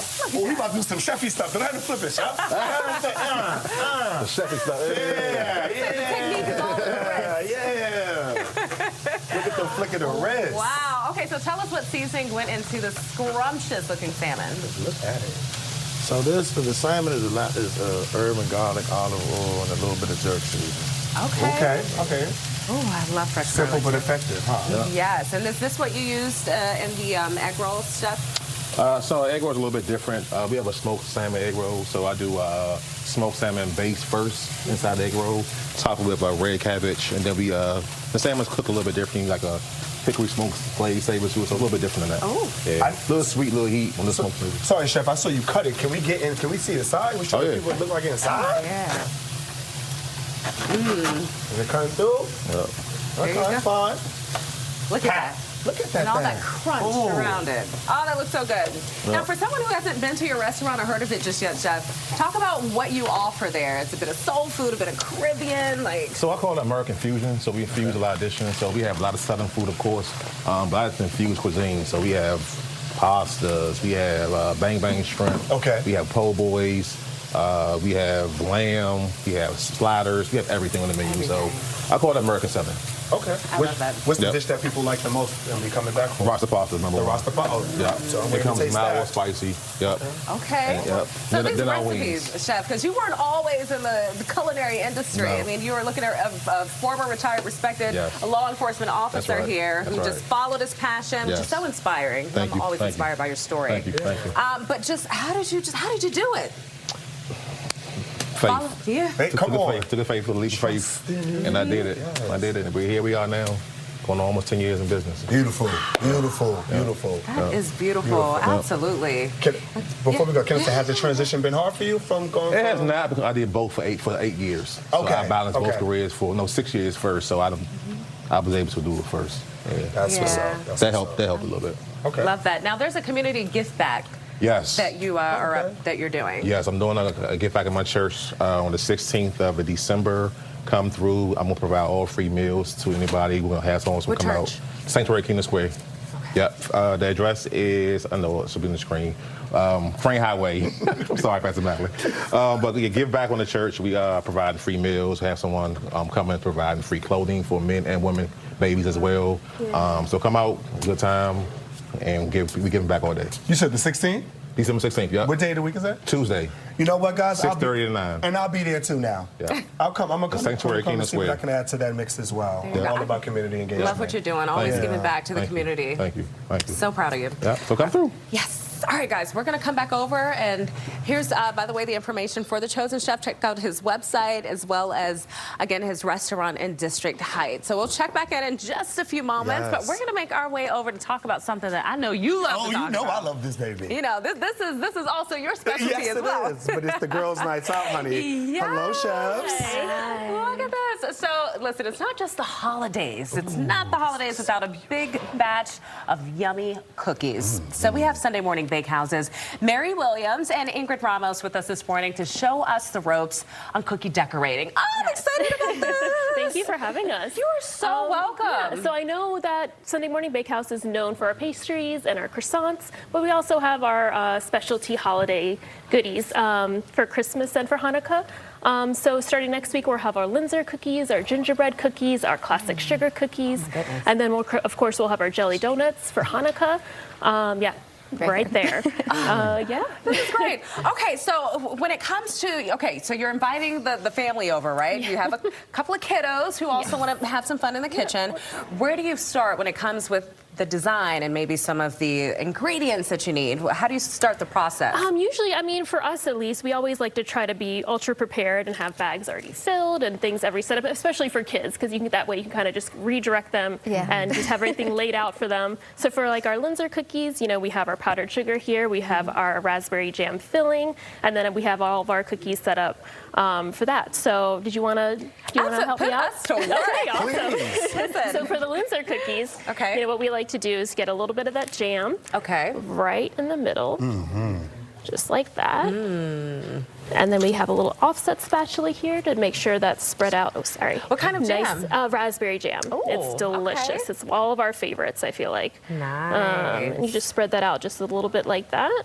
And then the fun part is the powdered sugar. So you just want to sprinkle that right over the top of the cookies. You always want to make sure to do this a little separately, so that way it doesn't mess up the pretty jam, so you get that pretty Christmas tree cutout. I feel like while you're doing this, you have to play Christmas carols. Oh my gosh, of course. That's not to be on an open fire. Yes, I got you. Yeah. Please, you want to go? I've done this several times. You can go. Go ahead.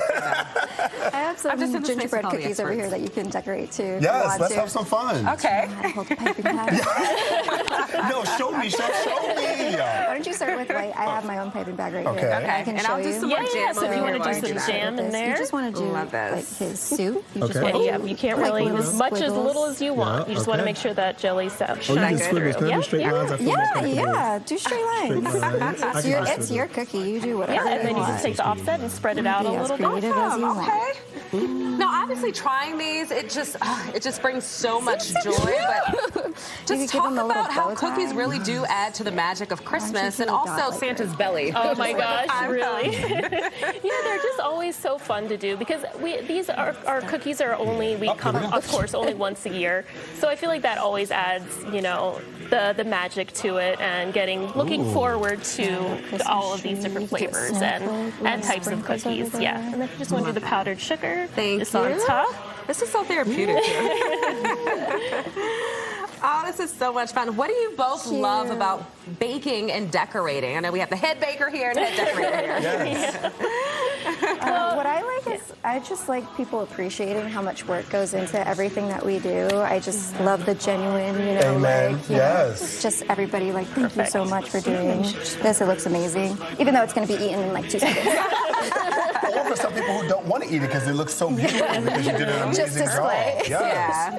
I'm thinking of holiday gifts, and we were just talking about just sentimental gifts and just putting a lot of thought behind it. And I think a box of cookies. Oh my gosh, it's the someone best can pick thing. that up. Can add a smile to someone's face. Definitely. Yeah. I feel like knowing my family, they always like homemade gifts better, and they love their big dessert people. So anything like that would be great. So I know they love to see you coming. Yes.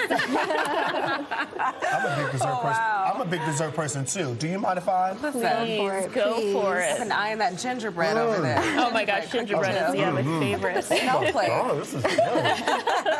What do you think is the most challenging part about decorating when it comes to baking? Because it truly is an art. You guys make it look easy, but there's technique that goes into this. It's just a lot of practice. You need a lot of practice to hold a piping bag. I think that's what all of us agree on when we're training someone new is how to hold this, how much to squeeze, how much to just put on the cookie to make it Now, right. question, do you have to be an artist, at least to an extent, to be successful at decorating? I think it helps if you are one, but I don't think you need to be an artist I was at all. or just to have a good eye, right? Yeah, Would you agree? yeah. To at least have an eye to know where your end product is going, and you kind of guide in your head, and you end up with a end result. Love that. Can I help myself to the gingerbread? Okay. You want the one that he decorated. Okay. That ginger person. What's one of your favorite things if you're the baker or cook or the decorator? Which one is your favorite part of the production of baking to produce to the end product? Oh my gosh. I mean, displaying.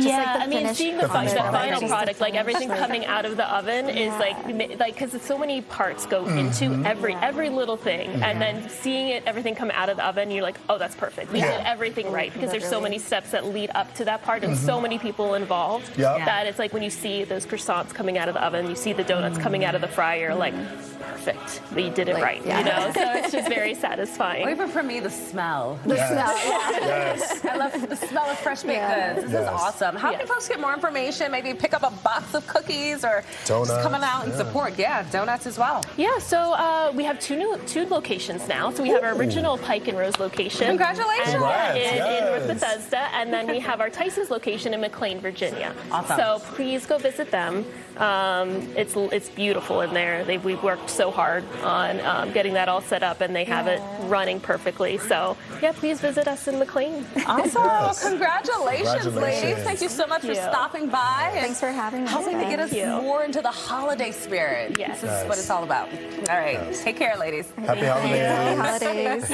All right. Well, time is running out to wrap up your holiday shopping. So we're here to help. Coming up after the break, a gift guide that'll get a smile out of anyone left on your list. Stay with us.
All right, welcome back into the Lion Lunch Hour. If you are still thinking about what to get your loved ones, friends, family, the whole nine for the holidays, well, look no further. We have lifestyle expert Peyton Johnson this morning joining us with a couple of last-minute gift ideas. Good to have you, Peyton. Good to have you, too. Yes. So what do we Welcome, have here? I see something that pays homage to the DMV area, something very special to us. Absolutely. So here we have some spirits from Old DC Spirits. These are an amazing gift that are, one, a great price point, but they also are a fun one for just showing up to any sort of party that you're going to. You can skip the wrapping with them because the bottles are so beautiful.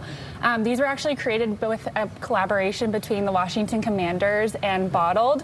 So if you have a Commanders fan in your family, these are an amazing one to hand them. I absolutely know they're going to be excited seeing this. And no matter what people like to drink, there's different options. So we have vodka, we have the tequila, the whiskey. You're hitting anyone on your list who loves a spirit, they're going to find something they like. Good. Yeah, I love this. Nice and personalized, too, and this will really show that you put some thought into it, especially when it comes to those Commanders fans. Yes. Absolutely. They might even want to save it and keep it like, you know, in like on their bar, things like that. Finish it, refill it with water. No one's going to know. I got a story, girl. Keep going down the line, girl. Keep going. Don't get me started. Triggered. Okay, I love that. All right, let's talk about some sweet treats. Yes, so these are cookies from Leven. These are amazing, delicious sweet treats. No matter where you show up with these cookies, you're going to have some excited guests or whoever's receiving it as a gift. I think this is a win-win where you can show up with the cookies and you also get to eat them too. So, you know, you can't go wrong with that. People are going to be excited. They have holiday tins and they also have a book that you can get if you want to give something that maybe someone's a super fan of the brand, they can get that. I also personally like to pop in the Georgetown location and pick up a warm cookie to walk around and shop with. I think that's like the hack here is pick one up for yourself, but also take it as a gift for other people too. I love that. I like that a lot. They smell amazing, They do. too. Oh, I know. There's so many good flavors. We've had the founders on the show before. I love their friendship and just the origin story. So this is definitely a good idea if you're interested. Absolutely. All right. So what's next? Next, we have Glow Bar. Glow Bar is one of my favorite self-care spots around the city. They do 30-minute facials, and they're really amazing for someone who just needs a little bit of self-care time. They want their skin to be glowing for the holidays, for after the holidays. I also think it's a great place to send someone if they just need alone time, like give them 30 minutes to dedicate to themselves away from everyone. So Glow Bar has gift cards. They also have products you can pick up. This solution, Spray the Second One Over, I personally love because you can spray it on your skin after a workout and it kills the bacteria. So it's a great one for just helping keep your skin glowing after being all sweaty. Thank you. Yes, it's a great. Add it to your gym bag. It's a good one. Yeah, I love that. It's going to be a hit. And then last but not least. Lastly, we have some beautiful jewelry pieces from Goriana. They're beautiful. They are great gifts because the pieces are pretty dainty by themselves. So you can either give it to someone who loves dainty jewelry or actually have them get multiple pieces and stack them together. So the stylist in the store can help you if you go in person actually put together a perfect stack for whoever you're shopping for. Maybe you need some inspiration or you have someone in mind. You can take that into the store with you and they'll actually help you curate the perfect jewelry stack or bracelets or any sort of jewelry accessories. Beautiful idea. I love that. And I know quite a few folks who enjoy like the minimalist look, especially when it comes to the jewelry. So the bracelets are such a great so fun. find, and the necklaces as well. These are such great ideas, Peyton. I'm like, oh, I'll take all of it. I know. Same here, honestly. Two of everything, please. Well, this is great. How can folks get more information just about the products that you guys are offering? You can find them all online. We have their handles up on the screen for you. And I also think heading to a certain neighborhood around DC and just spending a few hours shopping is the best way to do it. Getting those products in your hand is the easiest way to check people off your list and know you're officially done shopping for them because you have it with you. So you can head there. Love it. All right. Well, thank you so much. Really appreciate your time. And a happy holidays to you. Happy holidays. Take care. All right. Come on. You're so silly. Okay, so how much more holiday shopping do you have left to do? Zero. Everyone's getting gift cards, girl. Oh, okay. Listen, ain't nothing wrong with that. Yeah, what about yourself? Listen, I have some shopping to do. The way that time has just got away from me. It's been one thing after another. But one cool thing that my family and I did before was a Secret Santa last year, which also helped because, you know, a lot of people just have just a lot going on, you know? Yes. But when it comes to the kiddos, you know, Kiki loves the kids. Yeah. I take care of the kiddos first and then, you know, get a couple little things just to show my appreciation for the fam. Nice. Yeah. All right, but I'm going to show you my appreciation, the chosen chef, for these egg rolls because watching you put it all together. Yeah, they ready for you. Oh, gosh, this looks amazing. Okay, so for those who may just be tuning in, we've been watching you cook throughout the show. So remind us of some of the dishes that we're about to sample. And I see some plates over here as well. Yeah, I got you. Oh, perfect. Come on, I got you. Okay, I see. You are ready. Come on. So here we have our smoked salmon egg rolls we discussed earlier. Again, that has, we do like a cream cheese mixture inside with red scallions and onions, top with smoked salmon. That's pretty good. New item here. Here we have our new boxes. We call them chosen dust boxes, so similar to your fast food chains with a sprinkle dust on top. Yeah. We have our version right here as well. So this is a chicken box we have here that comes with fries and a roll. We also offer that shrimp box too. Yeah. Shrimp, fish, and vegetarian option as well. Okay. Wow. And then here we have our steak and cheese egg rolls. Topped with sriracha chili sauce. All right. Okay. And we're making pasta now too. So Yes, that's coming because you up know we want to get that pasta. Yeah, look, I'll go ahead and Let me get a bit. right Sorry, here. chef. No, go ahead, Excuse me. go ahead. Yeah. Can we And just dig our hands? You sure can, yep. All right, then. Okay, now we have some tongs here. Yep. With the smoked Go salmon. ahead already. Okay, gotcha. What kind of drinks here? I know you have mocktails. You also have cocktails that you offer. Yes, right? so we have our Tea Capri sparkling cider margarita. Okay. And for the juice, I'm gonna have KG discuss the juice for me right here. Talk about your juice. Yeah. Go ahead, Katie. I'm eating this. Yeah, go ahead. So this is my Very Good apple juice. It has red cedar grapes, blackberries, blueberries, and Fuji apples. Wow. Cold press, right? Yes. High in antioxidant. And they don't got none of the special stuff in it, right? No special stuff. Okay. No, yeah. I want to make sure. Yeah. It sounds good. Yeah, listen, I know. Antioxidants all the way. Cheers. So you offer a little bit of something, like you said, for everyone, right? I think so. We do. Okay. We have, again, options for vegan, vegetarians, pescatarians. We have everything. Shrimp, crab, salmon.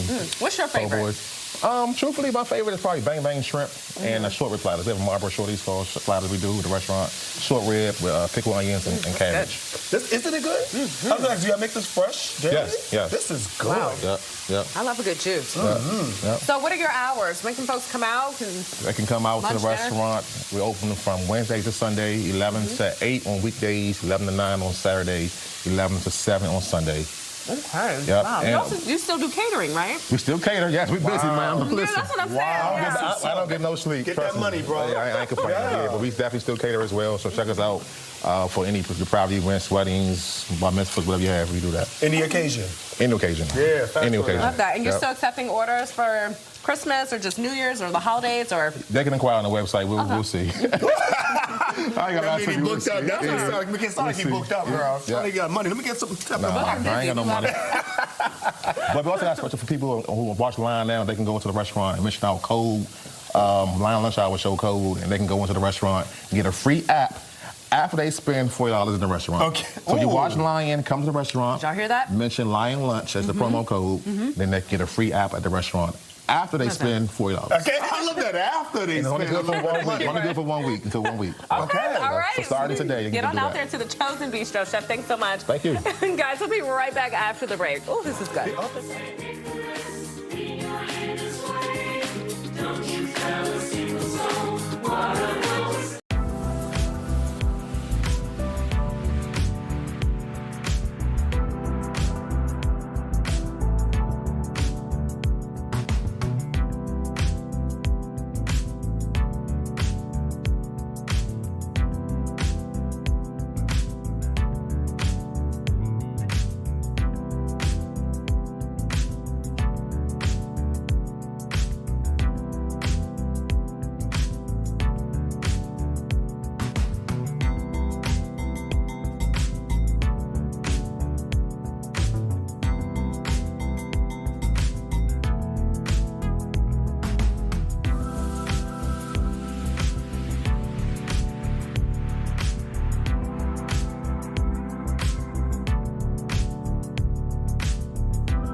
Fox Local. All right, welcome back into the Lion Lunch Hour. 11:53 is your time right now, and that means it's time for this morning's Energy Boost. And for that, let's send it over to producer Liza. Hey, Liza. Hey, so it is the season for gift giving, and one company is celebrating with some creativity. Take a look. Olipop, the beverage company, is reimagining soft drinks with soda-scented wrapping paper. Each roll of wrapping paper features scents inspired by 3 fan favorites, including crisp apple, vintage cola, and ginger ale. Unfortunately, though, the wrapping paper isn't available for sale, but a selected number of fans can enter to win a bundle, a couple of those online now through December 16th. So, guys, how do you like your wrapping paper? Apple crisps or ginger? This is different. I think it adds a little extra something to it. It kind of reminds me of Legally Blonde, her resume, her pink resume, and how it was scented. I was like, okay, that's extra, but I'm here for extra. Nothing like a scratch and sniff. Well, I think I like it. I like it, guys. It makes You it like fun. it? Yeah, because I like to wrap gifts, so it makes it fun to wrap gifts. You get the smell, and maybe I get a little drink too. I'm drinking while I'm wrapping the gifts. Okay, well, what scent, Mr. Bake, would you like to have? Would it be a gingerbread cookie or just something in the sweets lane? I could do the gingerbread cookie. I definitely want to do something warm. So anything around some apple spice, cinnamon, ginger, nutmeg, something. Yeah. I'm a vanilla guy, all vanilla. Or pine. Yeah, oh, that's a good one. Yeah. Oh, I like pine. Yeah. Yeah. Okay, so one thing, have you guys all tried eggnog before? I'm sure you've had eggnog, right? Yeah, I love eggnog. Well, some NFL players have not. I'm talking about our Commanders, and they did that for the very first time when they shot a promo for Netflix for their game coming up in Christmas against the Cowboys. Take a look at their reactions. Did Bob, you try it? It's cool. Nah, they got it tastes like coffee. It's good? It's not gonna be good. This is good eggnog. You just earned my trust. Appreciate it. Oh, nah, I ain't never tried eggnog, nah. It's your lucky day. Nah. It doesn't smell bad. It's not happening, guys. My thing is, well, first of all, how have this many players never tried eggnog? Right? I got the answer for you.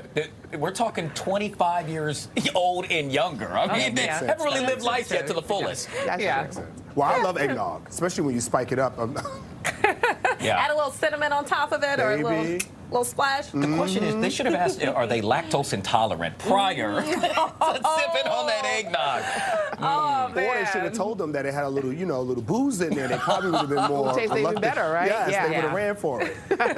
All right, guys, take it away. All right, thanks so much, Liza. All right, guys, let's cover on the live zone. All right, another busy day. All eyes on the Montgomery County Courthouse. That's where we will find out whether Catherine Hoggle will stand competent for trial with regard to the murder of her 2 children. Our very own Bob Barnard will provide us with the live report at 1 o'clock right here on the Live Zone. We're talking hood to Hollywood. I can't wait for this. Who am I talking about? Treasure, the DMV's own. She interviewed Black China. It's a new movie. It's on Tubi today. But first, she's stopping by the Live Zone to tell us all about it. Nice.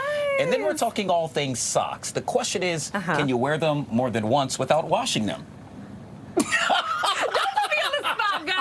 I say yes. Well, it depends, That's just it depends on what you're doing in the socks, right? You go home, you take off your shoes, you put some socks on, and kind of, just chill it out. You can get some wears. The best part is I wanted a prop. Producer Joey was going to take off his sock. No, we don't want that. But maybe we'll do it live on the show coming up at 12 noon. Okay, I tell you, the real telltale is what the bottom of the sock looks like. That should tell you if you can rewear it or not. Oh, gosh. All right, you got to watch to find out, guys. Well, we'll be tuned in, guys. We'll see you at 12. See ya.